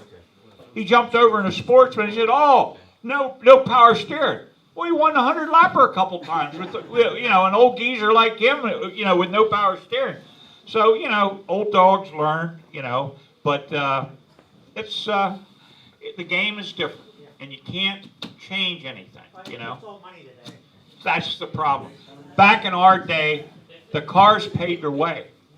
I remember us going on the road like on Wednesdays with Osborne and Weld and Opperman, and we'd go out, stay out there and race and have a good time, and then come back and run the circuit here. But you went out and had a good time. Oh, you might get mad at somebody to race it, but hell, you forgot about it. But if you didn't have the money, you could build something just as good as they had. Well, I couldn't. I had to rely on somebody, but a guy like Osborne and Weld, and those guys, I guarantee you, they were sharp. You know, I had to rely on somebody a lot smarter than me I knew what I wanted, I just didn't know quite how to always get it. Now, you know, blind squirrel finds an acorn every now and then. I could go up and look and see what was going on and figure it out a little bit, but there was other guys that are real sharp, but Bobby Allen, you know, those guys could do anything. I was with Vance Yinger years ago, and he built a coilover car, Yeah. and could not get that thing to turn off. And he had a garage up with Lloyd's, and Yeah. Weld was up there. And Weld got interested in it because it was something different to him. Weld told him what spring rates and stuff to use. Well, it was all spring rate. Those things are dumb as hell. They don't know what's making them go up and down. Well, Alan had a coilover car, and I broke my car at Selinsgrove, and we took a spare along. And I said, "Do you want me to break the new car in?" He said, "Yep." And I tell you what, I took that thing out, and I just swore I didn't change cars. It was perfect. The only problem was somebody lost a wheel halfway down the backstretch. And Yinger took that car for a 100-lapper and set the track record, one-lap record that stayed for years and years and years. yeah, it's, you know, every once in a while, there's nights that anybody could win in the car you drove, and there's night you feel pretty good because You know you did it. you did it, you know, and those were more rewarding. But you know, I remember more of the losses, where somebody nipped me right at the end. I can remember every one of those because I remember one night at the Grove, I didn't qualify, and this was 81 or 82. We broke something in the heat and something happened. Anyhow, I run 7th in the concert on the trailer, and the people came down and they said, "I'll bet you can't remember." I said, "I can, 1968, Kramer Mills." And, you know, I said, "Oh yeah, I do remember." I said, "You know, there's certain things you don't forget." and ones I think I should have won and I lost. Those I do remember. Very good. Quite pretty amazing memories. I appreciate you sharing that with us. We're about 20 minutes. Tell if I'm telling the truth or not. Well, they know you're not telling the truth, but they're still amazing. Yeah, Deb. Say something. Yeah, Deb. Back in 1982, Fritz was driving a modified, and I didn't know where he was. And the next thing, he was out in a sprint car, warming it up, and it was Keith's car. We were friends with the Damianis. It was Keith's car. I never heard of Keith Kaufman before. Little did I know that then would have started a lifelong friendship that I have with Keith and Kathy. She's my best friend. I love her. I love their kids. And we have had nothing but good times in racing. And I just wanted to say that because the whole Legends race, when Fritz was talking about camaraderie, you don't get it like this. And we're very fortunate that I have such good friends. Thank you. I'm glad you brought that up. Keith mentioned that just a couple minutes ago. He said you might want to touch on that, so thank you. I will tell you this. Oh, geez, here we go. Now, these two worked so hard. They didn't just have a race. She worked her round off out that race, and so did he. I mean, they couldn't do enough for us. It was very interesting. Yeah. But now, don't forget, this would be a good time to talk about the race these two with somebody else, the blindfold race. How we gave them the best car, the two best teachers, and they ran second. They won. They already they declared victory. They didn't get the victory lane All right. trophy. Hey, we're at about 20 minutes after 2, so we need to take about a 15-minute break. Before we do that, I want Keith to tell one more story. You had filled in, or you jumped into Boop's car a couple times, and you went to Syracuse and you went to Nazareth. Tell us about that. Yeah, Lynn wanted to go out and make some real money, I guess, or something, but, Tell him the truth. You always said Paxton got scared, so I had to run the car for him. That's what I heard him say. I used to say, yeah, he's getting a little older, he couldn't hold his breath long enough, and had to run on these mile tracks. I guess I was a little younger, so I could do that, but, I don't know, ran good, ran second at Syracuse, we talked about that, and then we ran Nazareth, and, that didn't turn out so good. That's when he started three abreast. Wasn't it? Yeah, that's when they started a 3 abreast, and they had, I don't know. I think that was another race, but I don't know. I can't remember what was going on, but yeah, I was going down the backstretch, and the right rear tire passed me, going down the right rear passed me. You put that on, right, Keith? Okay, thank you. Hey, Kathy paid me. So they're pretty long straightaways at that place on a mile track. So boy, that thing went around the ring and around the ring, and I didn't hit much. I was glad because boy, it was going to be a big wreck. It looked like, but it's kind of funny sitting there in the car, and all of a sudden there goes the right rear tire down the track. Well, that year that Kaufman was driving, Keith was driving up to Syracuse in Al's car, and Donnelly and McCary were having a pissing contest, and they ran the same weekend. Well, they wouldn't let the car run on Sunday if somebody didn't take it out. And that's how I was running Sportsman at the time, or Small Blocks, whatever it was. And through what Debbie was saying, the Damianis who were friends with Hamilton's, they said, Fred, will you go out and warm this up so Keith can run it? Man, I went down the backstretch and it had a big block, and I'm like, oh my God, what the hell is this shit? And I spun the damn thing out, didn't wreck it, but I pulled in, I said, man, I don't need no piece of that. And Keith come the next day and ran it, and it was quite an experience. I had no intention of running a sprint car, and it was pretty cool. Well, we're going to come back and we're going to talk a whole lot with Fred Rahmer about running the sprint car, about promoting, about the family and everything else. So we're going to take 15 minutes, and so you can stretch your legs, bathrooms down. And yeah, look, he's already got the microphone. And there's been some discrepancy. You got to turn around and look at that. Yeah, you got to look at the crowd there. So there's been some discrepancy as to who actually won. So Kathy, we're going to let you start. Give us your version of how this played off. Keith just said, "Here we go." Okay, we were ready. We had a strategy. First, I think Vicky Lepo started the race. And they cheated. She did, honestly, cheat a little bit. But she did good. She did good. So then after she was done, then I got in because I'm bigger than they are, so I thought I should probably go next. So then our end strategy was put little Peanut in, little Debbie in, and she got in there, and I mean, she was racing just like Freddie did. She was like all over the place, passing everybody. We did really good, and we actually did win. They're telling you we didn't, but we did. Passed the most cars. Yeah, we did pass the most Yeah, cars. talk about that for a little bit. You passed the most. Well, we cars. passed the most cars, and Mr. Paxton was sabotaging us. He threw a mouse in there. He gave me a bag of poop, which I thought was cool. I'm like, wow, I'm getting a present. And it was in my helmet. Yeah. I got it in my helmet. And they didn't tell us you had to win. We thought we just had to pass cars. But Vicky was grabbing the wheel while I was driving, so we were cheating, but that didn't matter. I want the second place money back now that I found out about that. Yeah, we didn't even get a picture of the winner. Oh, I saw a picture, you didn't even have helmets on. Yes, driving we the car. did. You We did did. that. We did that. He's the Photoshop king. Yes. It's all about the six. Six abreast. Yeah, it's all That was us. We were six abreast. Six abreast. Okay. But we did win in our eyes. We won, and everybody was there for us. So we drew the crowd. And we told them everything Dave? they know. That's That's right. why they do well They because did a song afterwards. Paxton, I was talking. Whenever we used to race, when we used to race, everybody called him Flaps. I mean, you couldn't walk by where his mouth is going a mile a minute. And anyway, and I could tell you some stories about him.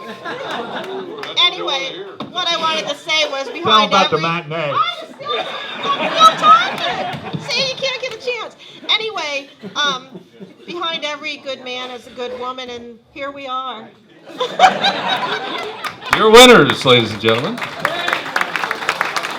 Not in the record book. I do the T-shirts for Keith, and a few years ago, Paxton and Pitzer came to one of Port Royal's races. And I had a mannequin with my shirts on and stuff, and I walked up to these two guys and I said, Female mannequin. a female mannequin, yeah. We were autographing Yes. across the way, correct? Right. So I went over to the guys and I looked at them and they both look up and I said, hey, do you guys want to sign my tits? No, you said you want to see them. Oh, And I looked at Pitts, and Pitts looked at me and said, hell yeah, we'll take a chance.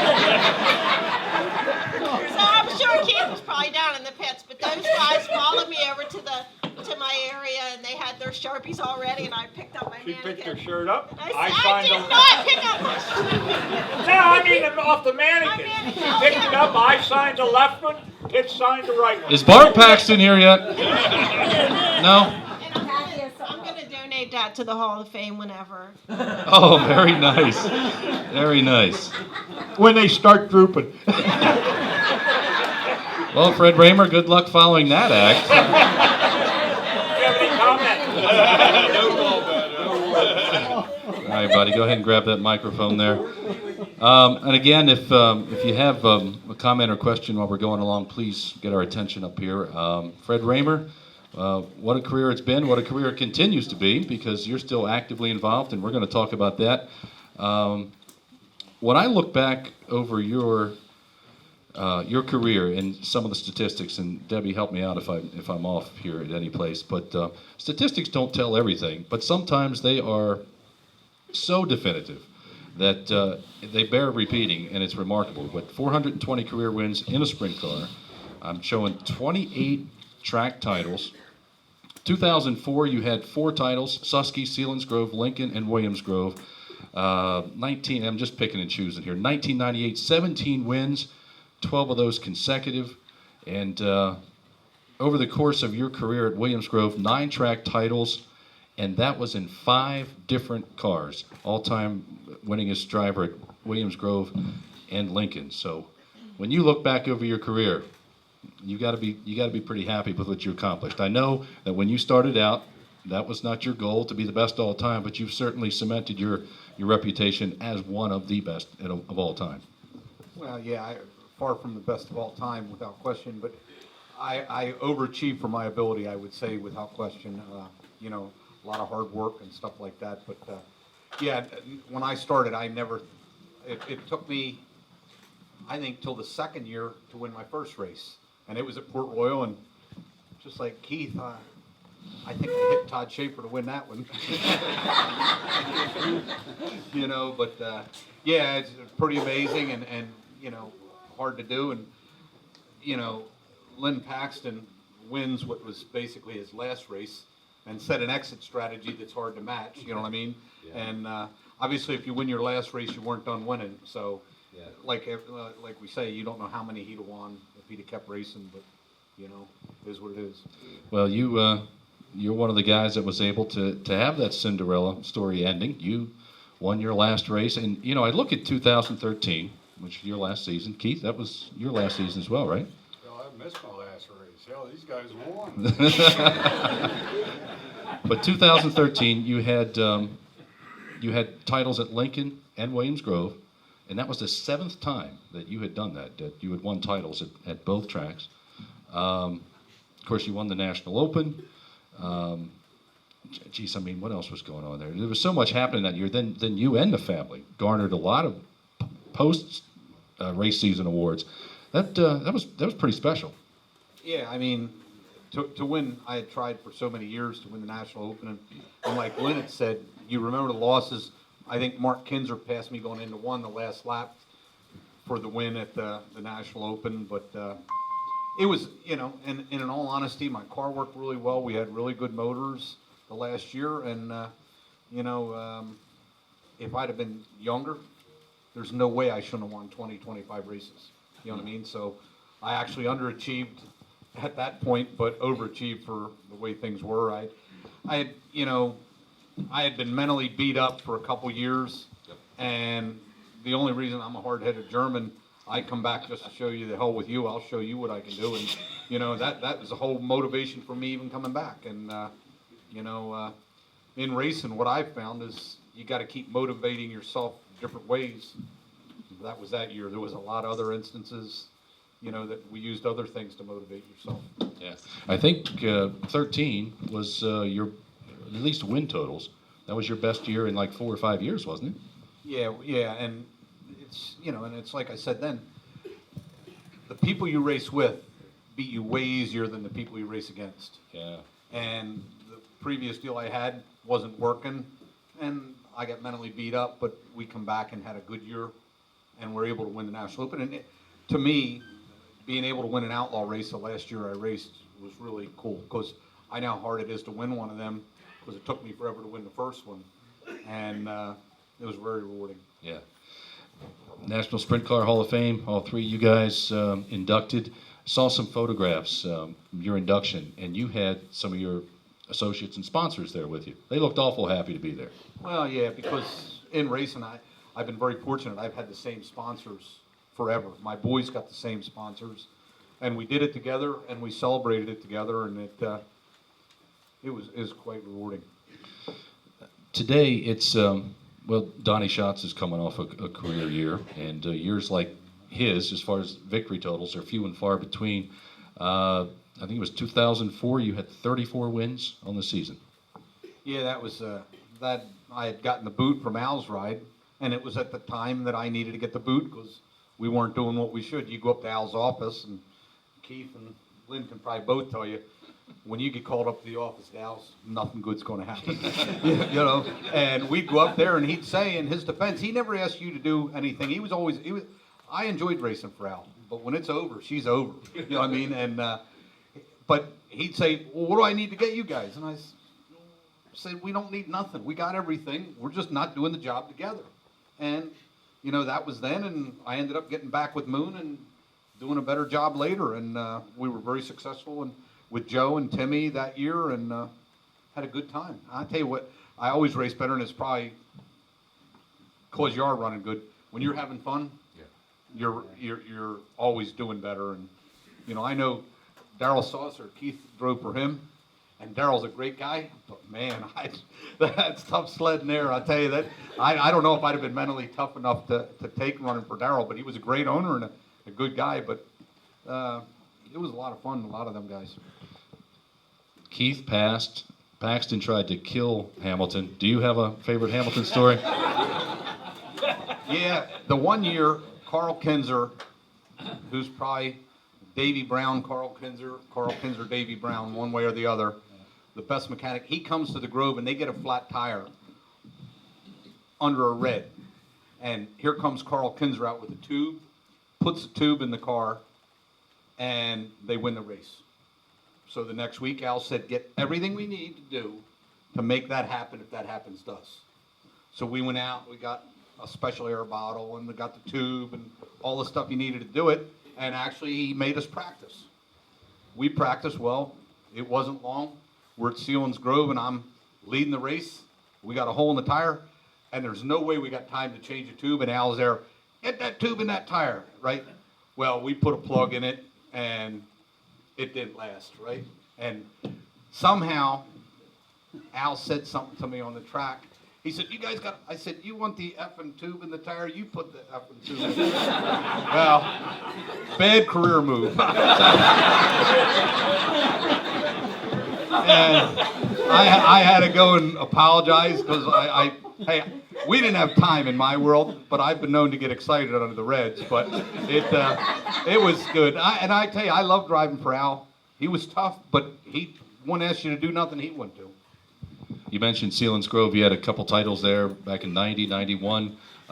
Third all-time behind a couple great ones. Who's 1 and 2?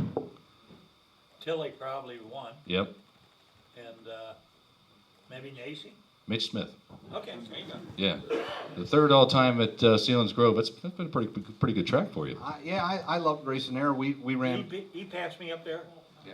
What am I, 4th? 5th, 6th? You're behind Fred, I can tell you. All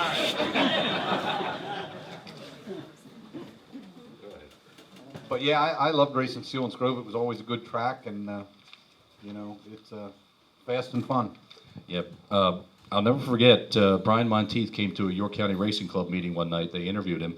And, we have this image of Monteith being fearless. He said, the most afraid I've ever been is getting into turn 3 at Sealands Grove.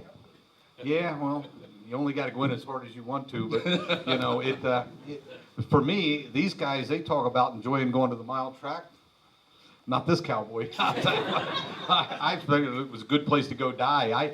I ran it and I did it, but I think I got 3rd at the one year with the USA when the Outlaws were somewhere and it was split up. Wolfgang won, but it wasn't something. I like racing short tracks. I mean, I like Lincoln, Grandview. The smaller the track, the more I like it. You're smarter than us. We have no concept of speed. Of course, over the course of your career, Fred, you had so many opportunities racing around the country and such. Even had some time in Australia. Yeah, I was lucky enough to go over there, I think, 5 or 6 times, and, had some success. I was never a good owner-operator, owning my own car, and I did that a couple times, but we ended up winning the Peter Jackson Nationals the year my kids were born, so I got in trouble for that, but, She's almost smiling now. yeah, I wasn't a doctor, I couldn't deliver them, so. Somebody, I'm going to write that one down. That's beautiful.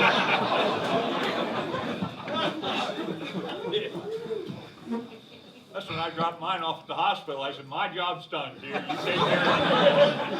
It's the same thing, dear. Oh, my goodness. You said you didn't have a lot of success as an owner-operator, but boy, success has come to you as an owner. Well, yeah, a lot. I learned a lot on other people's money, and truthfully, we do it a lot cheaper than a lot of the people I drove for. I asked them to do it for at this point, because we can't afford.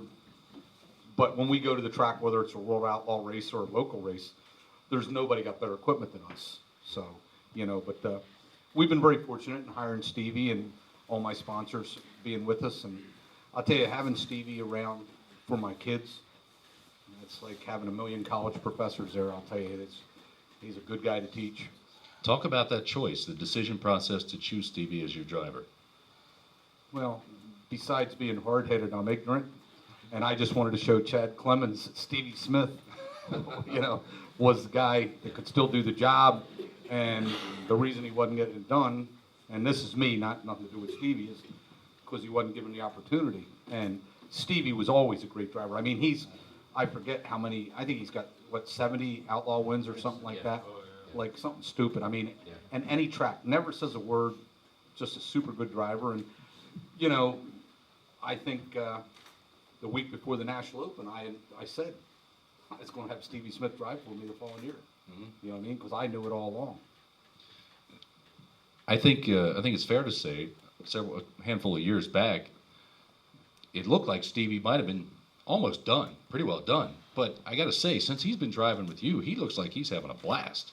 I mean, winning helps, but seriously, I mean, that whole environment must be pretty good for him. It's in racing, the environment you're in dictates the outcome. And if you're in, and any of these guys can tell you, if you're in a bad situation, your chances of winning are slim. And in racing, my experience, you could race till you were 65 if people didn't beat you up. But you get mentally beat down and just get tired of all the bullshit. And when you get tired of it, it's time to get out. And that's why I quit, because I was just tired. I come back one more year to show that I could still do it pretty good. And it's not about, I mean, obviously you get older. You get Bobby Allen, who I respect greatly, told me when I was winning a couple years before that you don't win on ability, you win on experience as you get older. Well, you can buy everything in racing today but experience. You know what I mean? And, you know, there's a trade-off, but, you know, that's just the way it went for me. Fred, I want to talk to you one more thing I want to hit about being a driver, and then we'll move ahead. But one of the things that always impressed me, and there's only two other guys I saw that were even close to you, I think Donnie and maybe Lance, but reading the track, specifically at Williams Grove, and running the middle. We've seen guys fly the top. We've seen the likes of Donnie pedal the bottom. Never seen anyone run the middle like you. Well, I don't know. I mean, a lot of it is with Donnie, and Donnie's a great driver, because Mr. Brown is there to make it possible. And that don't matter if it's Donnie, me, Keith, or Lynn. You need, I tell you, it hurts me to say, the mechanic is pretty damn important in a race car. And them guys, Mr. Brown is probably one of the most amazing people that ever's been in this area. And for all the years he's done it, but, you know, and Stevie does it really good too. Probably better last year than the year before for us. And when it cleans off in the middle, if you just drive the car right, and Moon does a really good job with the car, getting it stuck really good, you just get out of it just the right way and get back on it and get it off the corner. And Stevie, when he came to us, he would spin the tires, and within 2 weeks, he wasn't doing that no more, and he was just trucking. While we're on this topic of Stevie, Speed Week this year, what an experience. Yeah, it was, you know, when they announced that it was going to be 10 grand to win the points, I thought, oh, shit. Yeah, I mean, and then Freddie got dinged up down in Hagerstown pretty good, and then we just said, well, let's just focus on trying to get Stevie to, you know, win that championship, and it was pretty something special. I tell you, Stevie come to Sealands Grove, and there was no denying he was going to win it, because he wanted to break that. I think nobody had won more than 4, and he don't ever say a word, not one word, and I think he said something to Nicky that he was going to get the 5th win. He went out there and got it done. Yeah, that was just a dominant performance through the course of the week. Yes, sir. Speaking of speed weeks and stuff, Freddie, I heard you weren't happy with how Al Hamilton joined speed weeks some years back at Silver Springs, something about starting in the back. Said something about you weren't happy the way they set up the. They offered Hamilton money or something if he'd start in the back. Well, they used to pay a deal if you could start last. No, well, And you did that at Lincoln. yeah, at Lincoln, one time they had to last the first You did it challenge. at Silver Springs too. I don't know. I don't I don't remember remember that. Silver Springs. I know I did it at Lincoln, and Just at like that point in time, we were able to go pretty well through traffic, and You won, you started in the back and we. yeah. dead last. The way I understood it, he did it without you even knowing about it, and something money or something. No, well, hey, I can tell you what. If you drive for Al, it's not a problem. Yes, Al, that's what I'm doing. But you know, it worked out well, and it was a neat thing. Fred, I'm going to throw a couple dates out to you, and you tell me what they mean to you, and these are pretty monumental. August 25th, 2015, September 5th, 2015. You better throw them at Debbie, because I took a lot of shots to the head. How about if I throw them at Freddie? Oh, okay. Yeah, well, was that? Those are the back-to-back wins at Lincoln for Brandon and Freddie. Of all the things in racing, I wouldn't remember dates. I remember Yeah. the actual event. It was pretty wild. It's pretty overwhelming, to tell you the truth. You Yeah. know, and truthfully, I'd be just as happy if they didn't want to race, but they work hard at it, and working hard at it don't always guarantee success. Yeah. But when you do get the success, it's very rewarding. But I tell you what, Lynn said it best. You want to screw up having fun racing, win. Because nothing is ever the same afterwards. And then when you win a lot, and people that mean a lot to you come up and you run second, and a good second, and sometimes the best car you have, you did better running second, fifth, sixth than you did winning a race. And people come up and they say, what happened tonight? What's wrong? Oh, yeah, I mean, You race your ass off to run fifth. in a And I 10th place raced car. hard, Yeah. and you won the week before, didn't even sweat, and they come up and said, what's wrong? Nothing, I just raced my ass off to run fifth.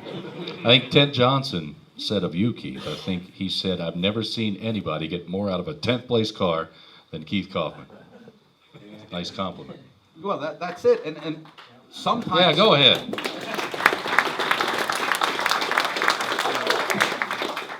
Sometimes for me, that's more rewarding. Yeah. You're disappointed that you didn't have better performance from the car, but as a driver, you know you did way better than some of the wins you got. But I'll tell you, it's hard. It mentally wears you down. Your fans are your worst enemies. Without question. I hate racing near my house because all the people that I went to school with, they come up and said, man, I come all the way up here tonight, you only run fifth. I said, yeah. Sorry, I busted my ass all week getting the car ready. You know, it's tough. You know, it's hard. It's Fred, I'll not tell easy. you, I used to help with a Boy Scout troop, and I'd bring them there once a year. And you try too hard. One time I hooked a cushion and stuffed it in the wall, taking the lead, you know. And Davy Brown never said nothing. He just walked up and he said, well, that was dumb. I said, I'll get you tickets next year. Just don't tell me you're here. Fred, I think if I understood your strategy when the boys started racing, you're starting in the back until you learn to race. That's paid some dividends. Well, yeah, I mean, you know, personally, I don't think it's respectful to the other drivers to just plop somebody on the front row, say, hey, I bought a car, here's my kid, let him run. And they did good, and in 2 years, nobody's yelled at them. And I'm not going to say that's not going to happen in 3 years, at the third year. You know what I mean? Last year, we dinged some cars up, and that's all part, man. It's you run for a while, and Keith, and you tear some stuff up, but that's how you gain experience, you know? When I look at those two victories, they weren't gimmies. I mean, Brandon won over Monteith and Danny Dietrich. I think Freddie, it was you. Then what? Billy, Monteith, and Danny. I think. That's some. What's to say it again, Brian? Freddie went from fourth to first. Yeah, well, we're gonna get him to talk about that. I mean, he didn't come here to talk He today. shook his car down. Well, that was you, Paxton, right? You know, it's funny because the week before, I think Brandon won. You crashed that week, right, Freddie? Yeah. And Had to go to my car. Freddie's car looked to be faster, and Freddie, I think, was waiting to get the lap cars, and Monteith did a flyer on him, and he got excited and tried to drive back by. And he never says much, but all the next week, he said, Dad, I think I was right. I think Monteith come out on me. He didn't say nothing bad about Brian, and shouldn't have. I said, Freddie, I said, whoever drives away was right. And the following week, the same thing happened, and he drove back under Monteith and won the race. Yeah. So, And process. I'll tell you what, let me steal the microphone for a second, Freddie. We're going to put you on the spot. You can stand up if you want, or you can sit in the front row, whatever you want to do. But while we have you here, for those who were not at Lincoln for Freddie's victory on September 5th, I thought about you, Debbie. I thought, my God, she's probably beside herself. We'll leave it at that. But I mean, that was crazy. You went from fourth to the win in the final lap, right? Yeah. What do you remember about that? Take us through that. Well, the whole week kind of stank because my brother won before me, but and I know I was better than the leader, and I was just waiting to get the lap cars, and then the race was winding down, and we were tight, just other certain stuff, and then Monty slid me, and I turned down across and beat him. Learned like my dad said from the week before. Then the white flag came out, and I didn't even know Dietrich was there, but I got under Monteith and hit the bottom of one, and got under him down the backstretch, and that was the whole race. Ended up winning the race. Tell you what, that was one of the more exciting events I've ever seen. That was phenomenal. So yeah, well, Freddie, congratulations. So what do you guys got lined up this year? What are you guys going to be doing? Who's got the prettier car? Brandon does, but that don't mean nothing. Well, we're gonna run the Lincoln and maybe run the Grove some more, but with my parents owning the car and a bunch of people helping out, just go week to week and do the best we can every night. Well, congratulations on a fine couple years so far. We're looking for many more from you and your brother. Thanks for being here. We appreciate it. Thank you. Freddie Rahmer.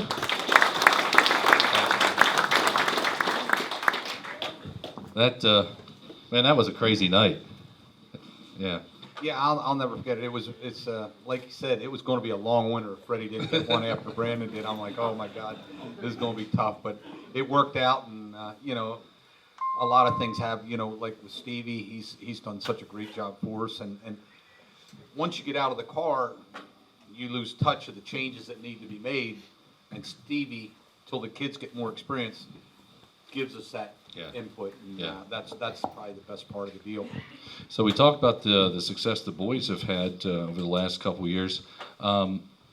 Chessie, your daughter, I think she garnered some attention and awards in field hockey this year, right? And where's she going to school, by the way? She goes to East Stroudsburg and she plays lacrosse. Lacrosse, okay. Yeah, so, but she's doing well up there, and I guess she's going to be a physician's assistant is the goal at this point, so. They're all three on the dean's list, too. They're all...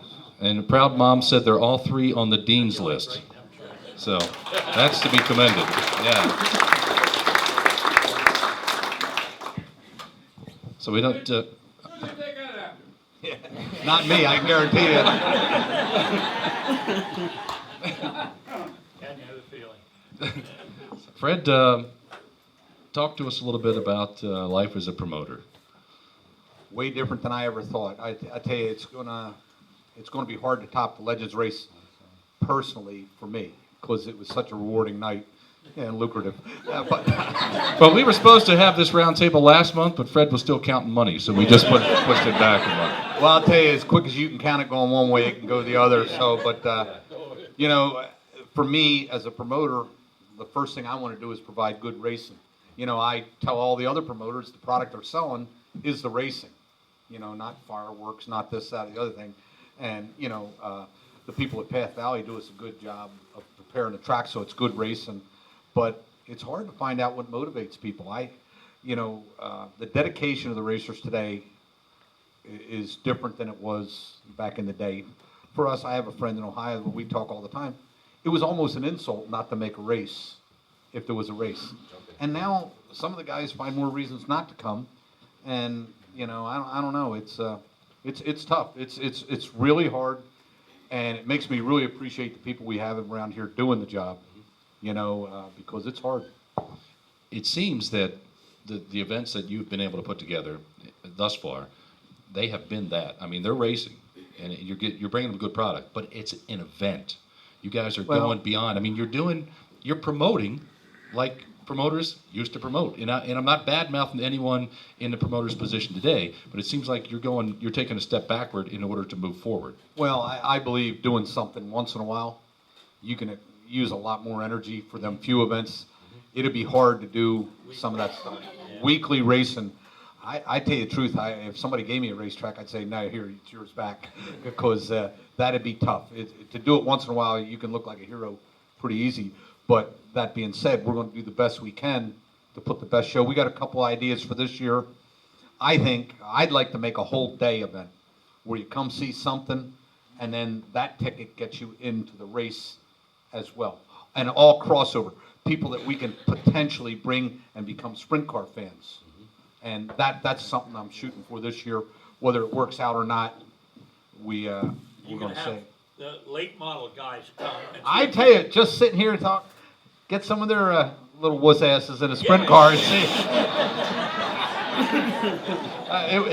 Tell you what, it'll be entertaining. I think some of that stuff, you know, you talked about Ascot. One of the things they had out there, you know, you talk about how brazen it was. Keith just used to tell me how good looking the trophy girls were. But you know that they used to do different stuff, and you know today, without question, through nobody's fault, the racing is not as good back and forth, in my opinion, as it used to be, because of the speed and some of the other things. Everything that makes you better hurts somewhere else. So what we got to do is find some kind of way to, either I think the short track thing is a better deal. If I could have got, you know, slow it down, and it's just a different deal. But What if you took some tire and wing away? I don't. Wouldn't that leave the motors where you didn't need to have a monster motor? Where Well, the guy that used to, you know, but used that's to it. feather a car. You Just don't, let the you track, don't, just let the track get slicker. Yeah, exactly. The track prep, in the end of the day, in my opinion, is the whole thing. If you have one good lane on the bottom, a bad middle, and a good top, you can see Monteith on the top, Donnie Kreitz on the bottom, Be side and by side. and be side by side racing. You know, I think myself, my opinion, we keep following the World Racing Group, and that is killing our racing. Absolutely killing it. We cater to 4 or 5 teams on the World Outlaw, and take Donnie Schatz. Donnie Schatz, Darren Pittman, Shane Stewart, and a couple others could have won in any era. They are great racers and they deserve everyone's respect. But we're catering to another group of people, and a group of people. Ted Johnson's show was just as good out of a van as it is now with a corporate headquarters they got to pay for, and it's hurting our racing. We make tire roll changes, cost the car owners money, and all that stuff, and none of it has improved the racing. None of it. Where do you go? I don't know. It's, I'm not trying to put you on the spot. to me, first thing they got to do is prepare the track. You don't need the fancy facility. You need good track prep. Keith knows Slow it. it down. Yeah. Slow it down, Keith. The slicker the track gets before it rubbers up, the better the racing. Yeah. End of story. That's just the way it is. Yeah. It's always been that way. And like Lynn said, then you see the good drivers. My cars at Lincoln, we're 75 to 100 horse down than the rest of the cars. Mm-hmm. On purpose. You know what I mean? But my cars are always quick. You know what I mean? And it's just the way it is. You gotta. you mean there was somebody that had 75 more horsepower than I had out there? Well, you had a good motor. I had a good one too. Yeah. Some of the motors you just can't race at the little track. You know what I mean? Like you said about the big block, that worked. That last National Open worked out for you because the track conditions. situations a lot of times dictate the results. Yeah. Well, let's talk about, we've been touching on it all afternoon, the Legends race. How did this come to be? Well, in all honesty, I had asked Lynn, like he said the year before, and I thought this be cool. And you know, if you look in our fans are all older people, and it's a shame.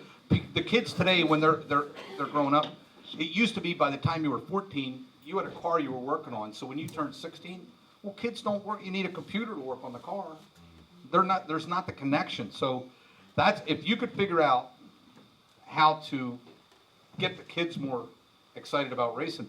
The crazy thing is, they say the video games, the most popular games, are the racing games. But it don't cross over that them kids turn into race fans. You know what I mean? It don't make sense to me. It's hard. It's the generations. When I was a young boy going to the races, my first state, guess what? I took them to the races. You know, and to me, that's why I think you got to be good to the kids. Was that the last day for yours? No, I mean, when we get kids come in here, our policy here is not hands off. It's hands on. Give them a little car. Let them play with the stuff. Let them sit in a race car. And that way, they're impressed with that.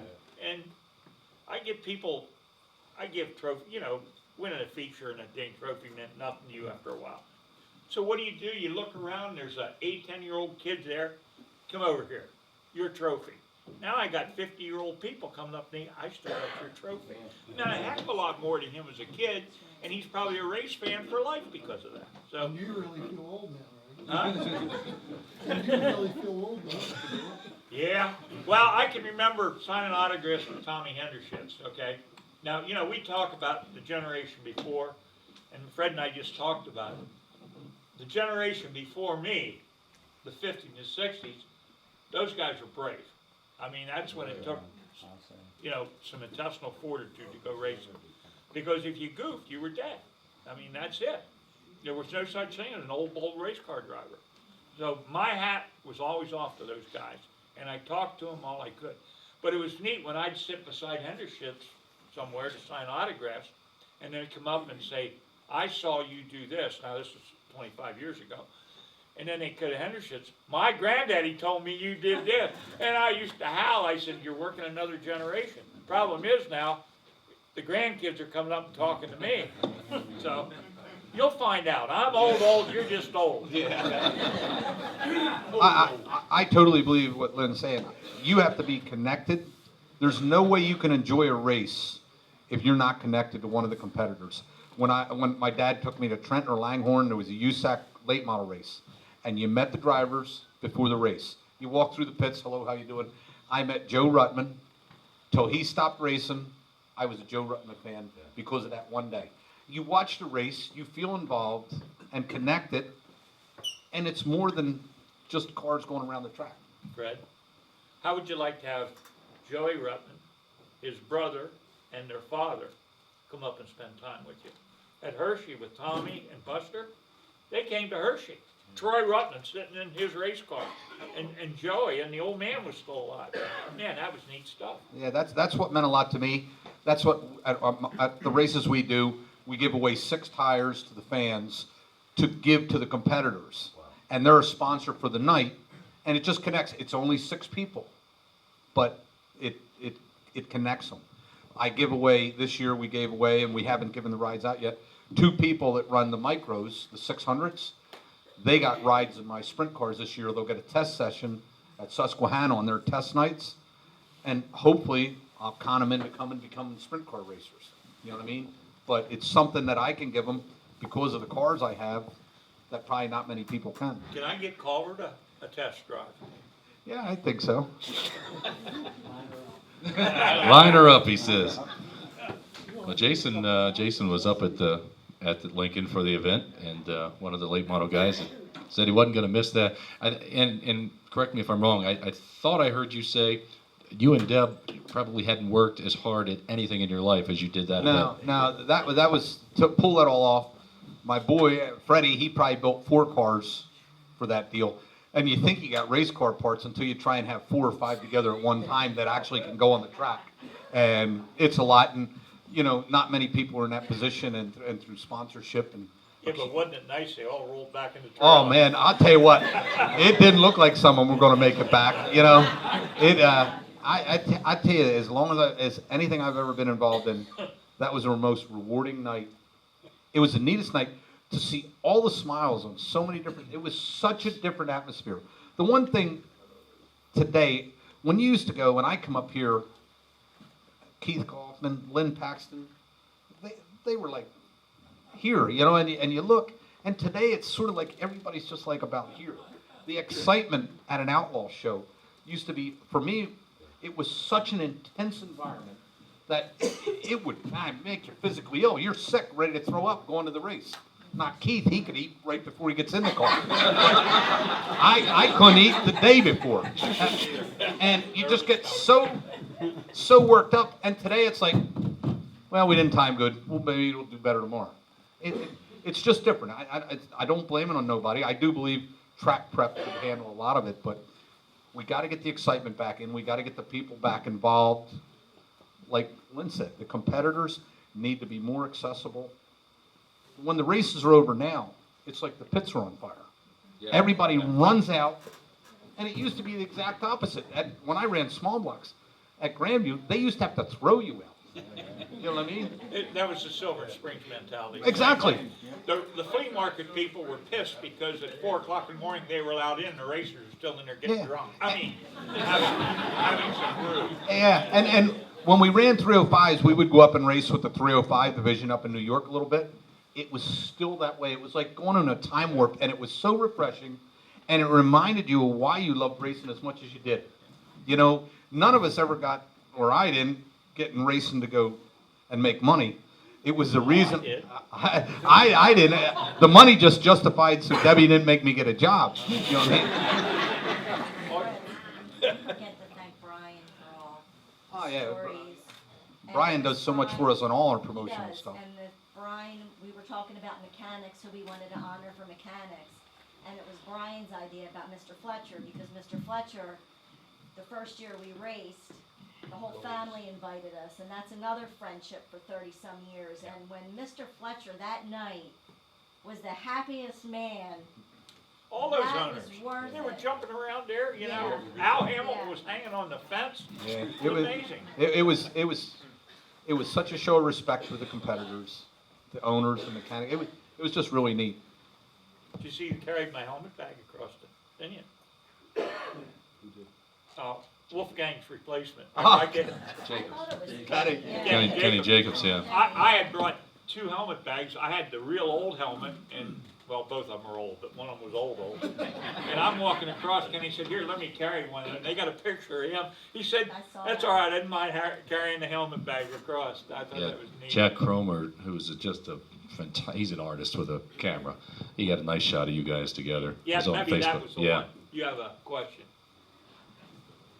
We'll get back to you in just a I used second. to take my kids to the races at Trenton and Flemington or out, and after the races, your kids go down, like Andy Granatello sitting on the trailer, talking to them. You want to sit in the car. You go to Nazareth, now Frankie Snyder and Buzzy Rudlin. You want to sit in the car, you sit down and talk. They don't have that no more. No. Well, I personally did that as much as we could when we did it, but I tell you, man, it's just so different. Everybody just gets up and leaves, and I guess that's just the way they were brought up. But If they it's- gotta be 600 miles away the next day with a race car ready to run, they, you know, if you only run one night a week, you can do it. Right. But you run 4 nights a week, and the prep work, I mean, I've caught you, Justin Valves, many mornings at the motel there at Dillsburg, right? You know, the prep work is unbelievable. Yes. I was just gonna say, from a younger fan of sprint car racing, what you guys are saying is true, how different it is. Because I remember being a kid, going to the races and seeing names like, you know, Fred Rahmer, Greg Hodnick, Lance Luis, every week. Now it's like, yeah, there's the names, but nobody really shows consistent results. Because you have Brian Monteith is winning, but it's not every week. It's tough. You know, it would be like when you were still racing, it would be Fred Rahmer every week up front. It's not like that anymore. So it's like younger fans don't really get to connect with a driver like that. You know what I mean? It's like because you would see names like Fred Rahmer winning, and then after the race, not really acting like a typical race car driver. You know, like oh, I'm a big hot shot. Well, you can win a million races. You're still not a hot shot. You're just a guy in a good car. You know what I mean? But it's And it's just not like that anymore. Everyone's trying to be an outlaw driver. yeah. I don't know. It's hard. It's just so different. I just think it's the only way they know, and I'm not faulting them for it.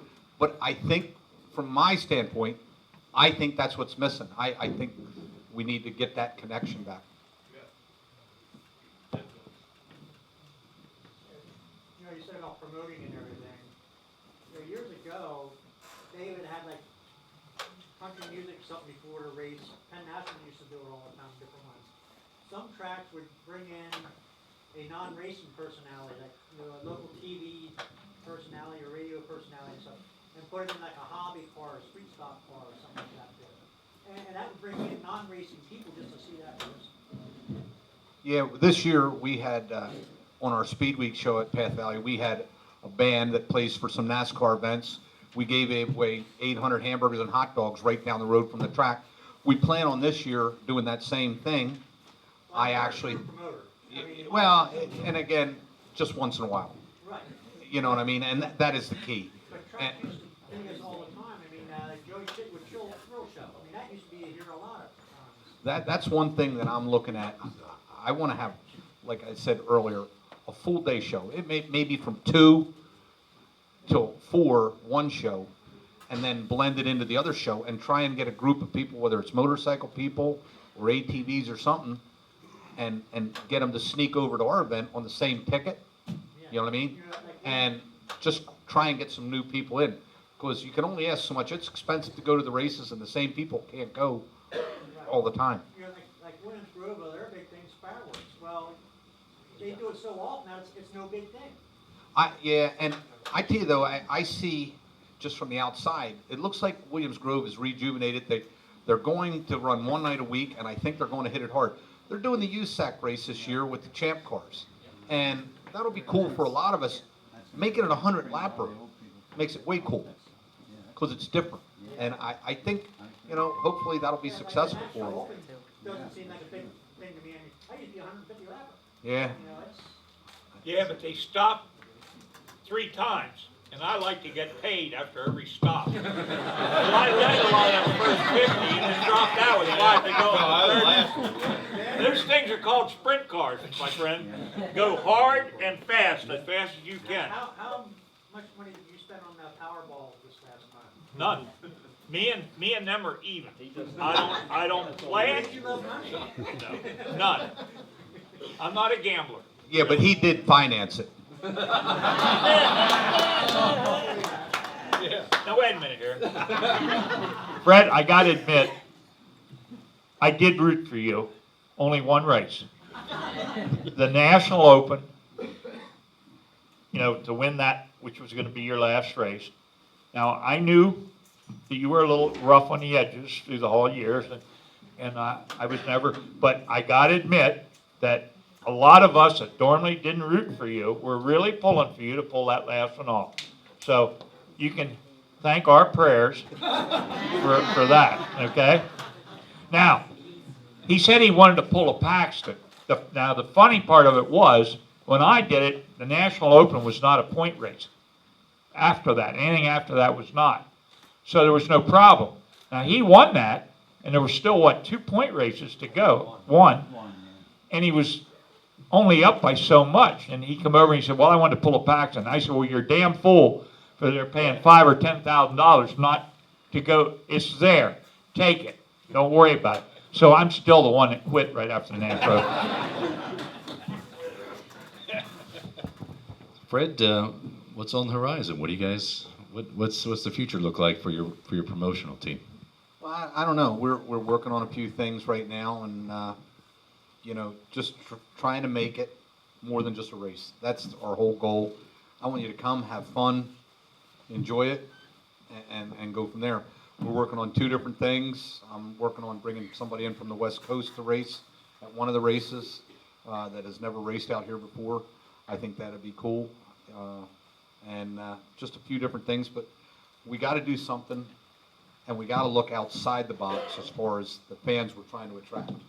You know, advertising on TV and all that, our fans talk to each other so much that they sort of self-promote the sport, but we got to look outside of there. That's what we're trying to do. Whether it works or not, I don't know, but that's what we're trying to do for our races. The party at the path, that whole thing. I thought one of the really neat things is it seemed like the fans felt like, and you touched on this earlier, but they felt like they were involved with what was going on. So all kinds of photographs with, I guess you had a banner that said "Party at the Path," and you know, people were having a great time. Yeah, I think so. And I tell you, we have Steve Post come up, and he does a good job of charging the people up and putting some energy back into it. And I think myself, I think that's a really cool part of it. And the Party at the Path, I think, you know, you spend so much money to do that stuff, and then people say, let's go back there because we had a really good time meeting this people. We got to get the people connected to each other so that they want to go back and see each other and have a good time. And hopefully that'll be bigger and better this year. We are doing the same thing, and hopefully we get a good turnout. Hey, I want to back up just for 1 second, and it sort of touches on what the young man was talking about earlier, the way things used to be. There's an interesting statistic from Williams Grove Speedway from 1994 to 2009, which is a 16-year span. If your name was not Deweese, Schaefer, or Rahmer, you were out of luck, because it was you three guys that won the track title over those 16 years. Of course, you had 8 in that period. Yeah, and I was in all good race cars too. But, you know, again, to win a track title, you have to have a lot of experience. You know when to take the risk and when not to. And, you know, through that time span, and I'm sure there'll be another time span that got another group of guys doing the same thing. Looked at the point standings from, what's it called, Winter Heat? Yeah. Didn't see Rahmer named car owner this year. Didn't go down. No, we didn't go. Last year, it was a really cool experience. The kids were all off college, and we were able to find sponsorship to go out there, and had it again this year. But if you race January 1st and your last race is November, the second week of November or whatever, Yep. it just really, and then you promote races and try and earn money to pay for everything, it just really got long. And we thought we were better, you know, getting focused more on racing around here this year. Yeah. And it was a great event, and that guy's truly a good promoter, because he puts on a heck of an event out there and pays really well. No sanctioning fee, the money goes to the racer. A pretty good idea. Any good stories from the phone calls you made to get the drivers to come on board for the Legends race? No, I'll tell you what, man, everybody was really, really very gracious in the way they did it, and it was all people that I really respected. Kenny Adams. Because he came all the way up from Florida, Yeah, right? he came all the way from Florida, and you know, we were lucky because he's involved in a boat racing team. He's a mechanic on a boat racing team, and it just fell between, he's also a long-distance shooter, whatever, you know, and it just fell that it worked out, and him and Todd put on a great race, and Keith and everybody, and it was just really neat.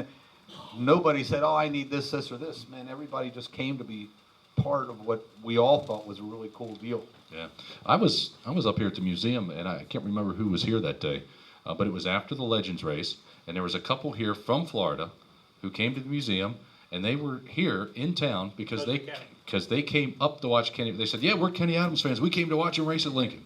Yeah, from Florida. I'll tell you, I was so overwhelmed at the turnout we had at that. When you looked into the stands, and when I say overwhelmed, not getting a picture of all them guys together was quite the mistake. You know what I mean? But it was just overwhelming. A friend of mine come, and he has the feature lineup from that deal. So we're going to put that on a frame, and that's something that I'll always, you know, think is pretty cool. You talked about how happy people were that night. And I got this story secondhand, but somebody told me that Stevie Smith said of his dad that leading up to that event, he had started training. He had lost like 20 pounds, and he hadn't seen him that happy in years. Now it was really neat. I mean, them guys, like I said, they were guys. It's incredible. And then you say, "Oh man, you remember?" Oh, he said, "Man, the story's a lot better the way you tell it than I remember it." You know? But he was just to have him there, and there was a whole group of people that you could have had there, but the logistics of the whole thing were so hard to make it happen, and we had so much help from so many different people. Yeah. But it was way neat. Yeah. Jimmy McGuire said he'll do it for you next year. I don't think that I would ever even consider trying to do that again. I don't think you could. I don't think you could ever assemble a group of guys like that again. You know, the whole deal is all guys like Chris Esch that I raced against, and a part of me wanted to be out there. The other part said, I took enough ass whoopings from them guys. It was so much to focus on, but it was so neat. Yeah, that was a special night. That's for sure. All right, so we are about 20 minutes of 4. We got in, like I said, we normally go to 3 o'clock, but it always runs over. So we should wrap things up. Do we have any questions? Anybody else before we close things out? We'll start over here. Yes, sir. Why don't the local track owners and promoters get their heads together and make some sensible rules for Hard to go backwards. instead of trying to follow the Outlaws? Well, that's easy. Like Lynn said, it's hard to go backwards. The Outlaws pay their bills. But what they don't see, and this is just my opinion, I don't have a property I'm paying taxes on or all the maintenance. The Grove has 6 races, and they bow down to the World Racing Group every time. That's 6 races. The World Racing Group can't afford to lose them either. But they pay so well, yeah. It's, you know, they bring in big money when they come in. What I question even more than that is why they're not out saying to them fans, why are you here tonight rather than at a local show? Our Speed Week at any of the tracks that it run is the best value for racing there is in this area, in my opinion. I think the racing's better at the regular shows. Well, it is. I mean, you know, and I don't know. I would like to see it where you could invert further back in the field, but you can't. With the World Racing Group, they keep changing the format to get their guys up front. That's just a local guy talking. Yeah, but they're doing that for a reason. They're doing that because they're They gotta cost. be in St. Louis, and if they don't have their Steve Kinzer and their Donnie Schatz with a decent car out there, they've lost their product. So they can't have them, you know, hanging it all out here. Right. They go Right. out there. Exactly. And I'm sure Keith and you would also say this, and it's not pretty when you say it. The product that they're selling is not the same product that they used to sell when they had Swindell, Mark, Steve, and all that. And that's no disrespect to the people that are racing today, but They're not outlaws. my boy made his 7th race. He made the Outlaw show at Lincoln.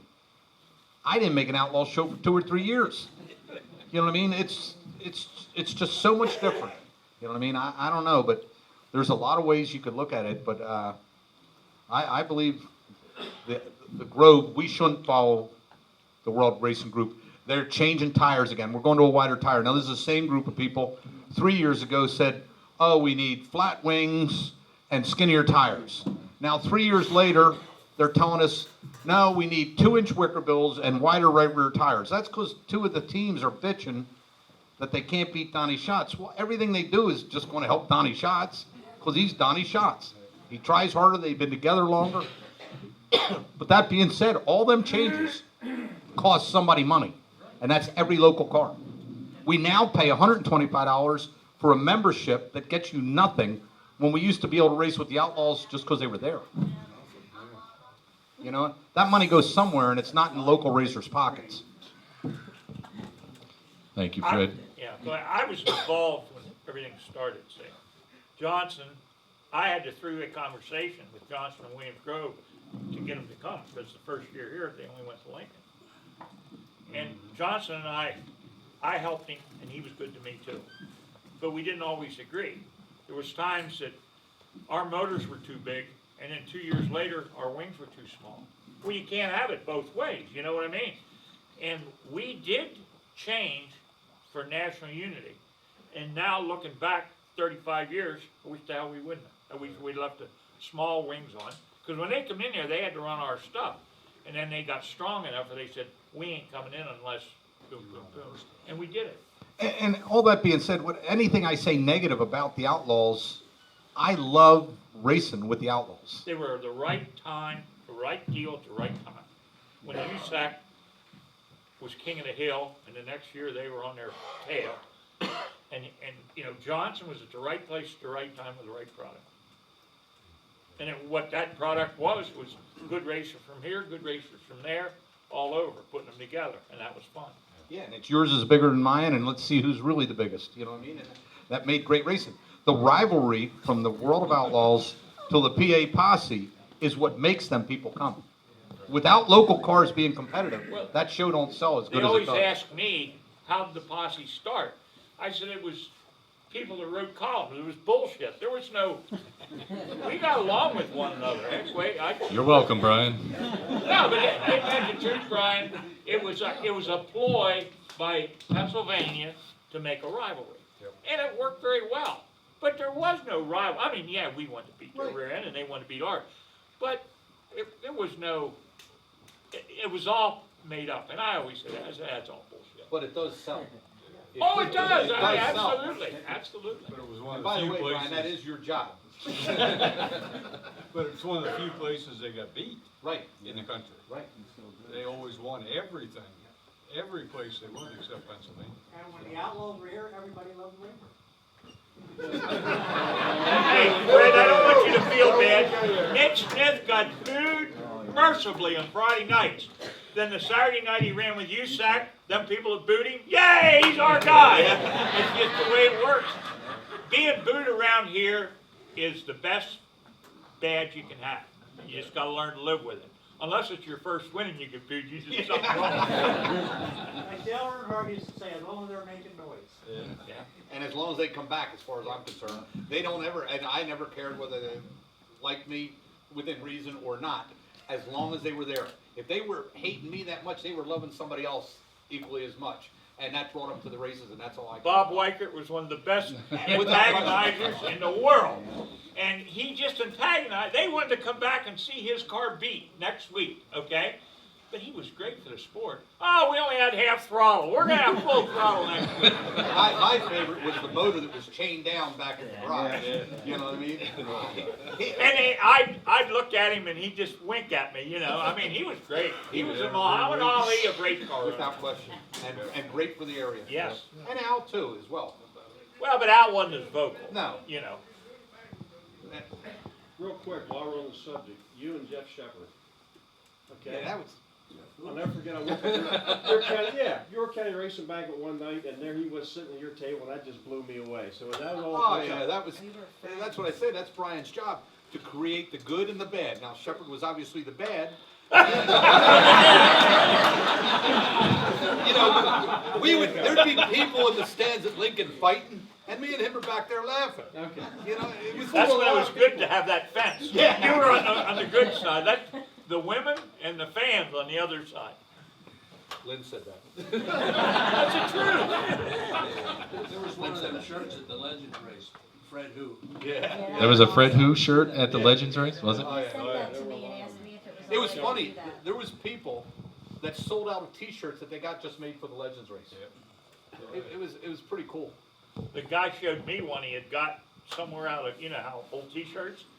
Said Paxton eats raw meat. I mean, it was some 30 years before. I thought it was funny as the devil.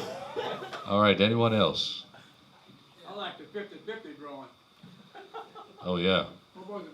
That was a pretty hefty total, wasn't it? 4,900, wasn't it? 50-50. I think the winner's share was 4,900. Yeah. We got the other half. Ken Johnson, what do you got? Nothing for Lincoln this year. Not at this point right now. I got something else in the works, but nothing I can announce yet.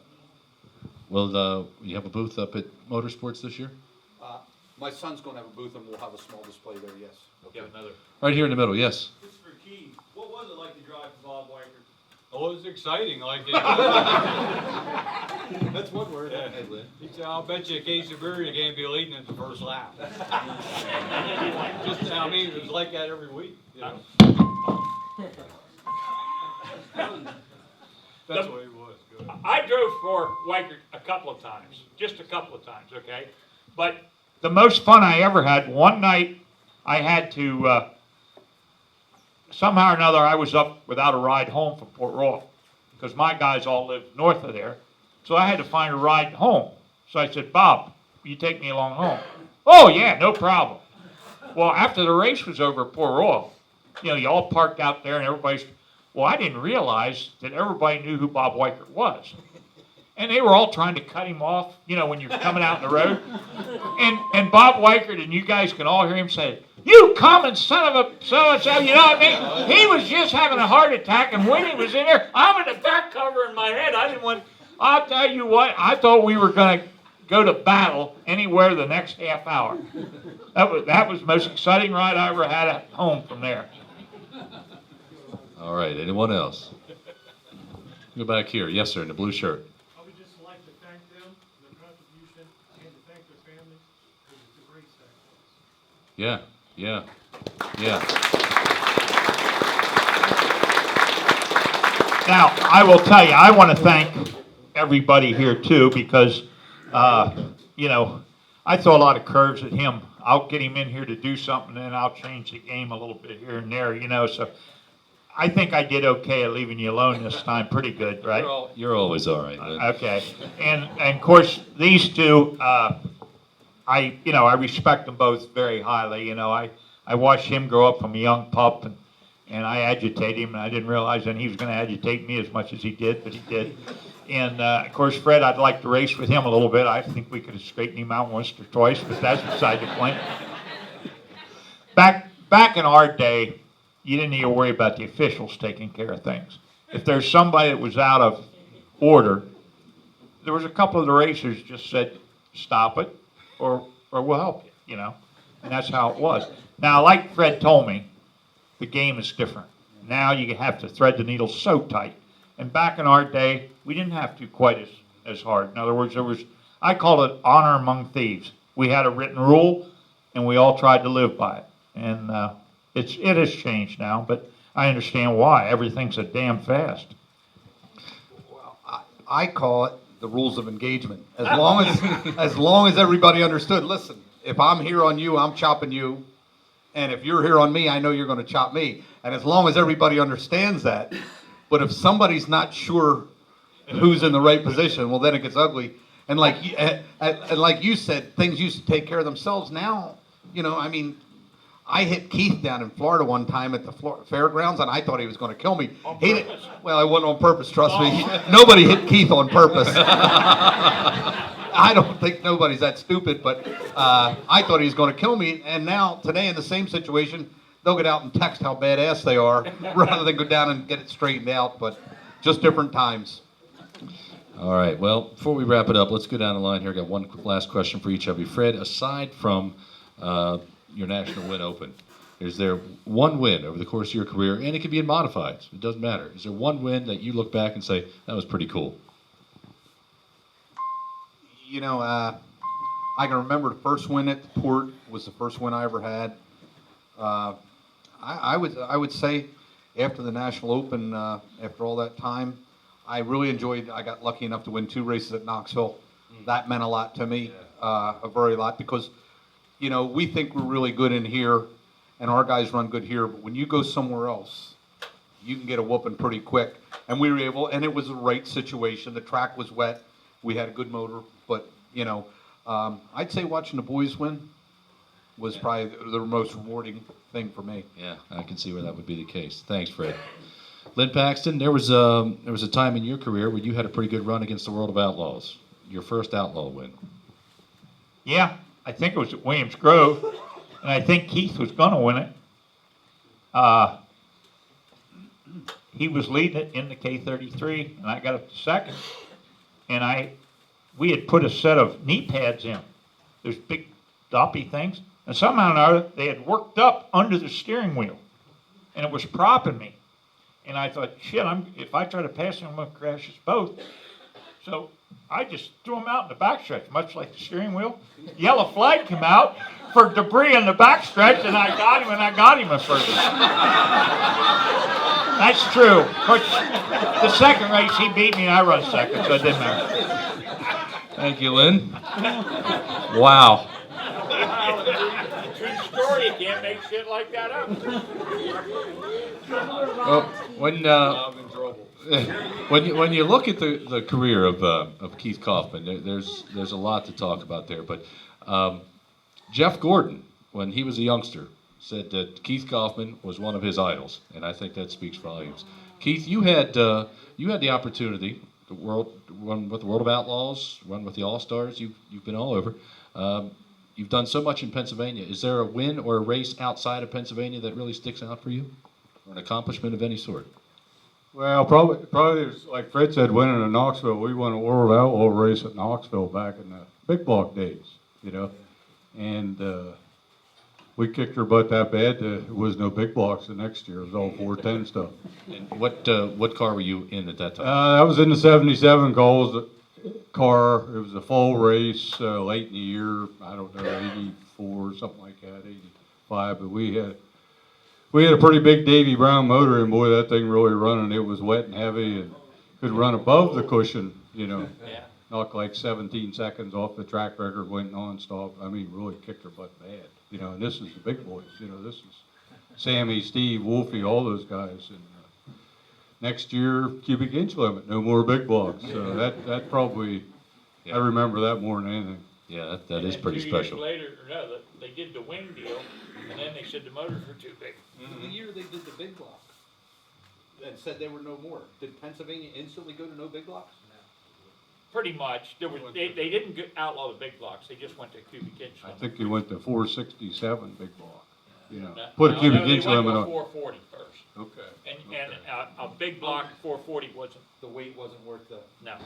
Well, they were in here, we couldn't run the aluminum motor, only when the Outlaws were coming. Yeah. They made us run a cast motor, and that kinda hurt us, the last couple of years that I ran anyway. Yeah. Yeah, because you have to change the whole program. Yeah, you know, cause of the weight, you know, I don't need to tell You you. had the bolt weight on, never had to put weight on, remember? Yeah. You used to have the bolt weight on. So there again, that's one more outlaw rule that antiquated a whole bunch of parts that you had. Yeah. Seems Well, to be a pattern. I talked to these guys now, and I said, back in the argument was the big blocks were gonna be too expensive, you know? And I talked to these guys now, I said, well, now your motor programs are cheap. What do you mean?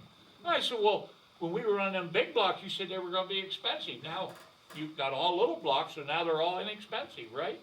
I said, you look in your crystal ball and look back 35 years, they might as well just said, run with your brung, that's it. That was the motto at one time, run when you're wrong. Yeah, Yeah. that's Yeah. when it was fun. I remember that year we went out west, we ran a race at Kansas City, I-70. That was that big high bank, looked like Williams Grove with big banks. And I don't know, I was going to win that race too. That was before Knoxville, and the shock fell off or the bolt come out of it or something. But it was rougher than a cob. And I think Wolfgang was in the Gambler car back then. And I remember Woodruff, we were parked pretty close to him, and he kept putting the wrong colored can in the back of that gas tank every time. And I was behind him for a little bit. I could hardly even open my eyes up. It was that bad, you know. And I'd pass him and got to the end of the race, and I don't know, the shock fell off or something, run second, but he beat me. But then we kind of got back when we went to Knoxville. Then the next weekend, we stayed out there for a week and went to Knoxville the next weekend, and we put a hurting on him pretty good. But that was a big deal, you know. And that motor, I remember that motor it was a 491 cubic inch motor, all aluminum, and it had 24 races on it. And we went out there and didn't think nothing of that. You didn't have a road X over 500 inches? Oh, yeah. Oh, you had all that fancy stuff. This one run better, even if it was tired. Well, gentlemen, thank you so much. We certainly appreciate you being here. Just a reminder, one thing I do want to mention before we get out of here, we mentioned that Diz Dean had passed away. For those of you that were able to get to the viewing or send cards or reach out to the family in any way, the Renfro family sends their thanks to you. They are grateful for the support. We'll be back here next month, February 13th. It's going to be a drag racers roundtable, blast from the past. March 20th, we're here. We're going to talk with the Tobias family, and then Barry Kleindenst, April 17th, late models. So check the schedule, EMMR.org. Fred Rahmer, Lynn Paxton, Keith Kaufman, three of the best of all time. Gentlemen, thank you for being here. How about one more round of applause for them?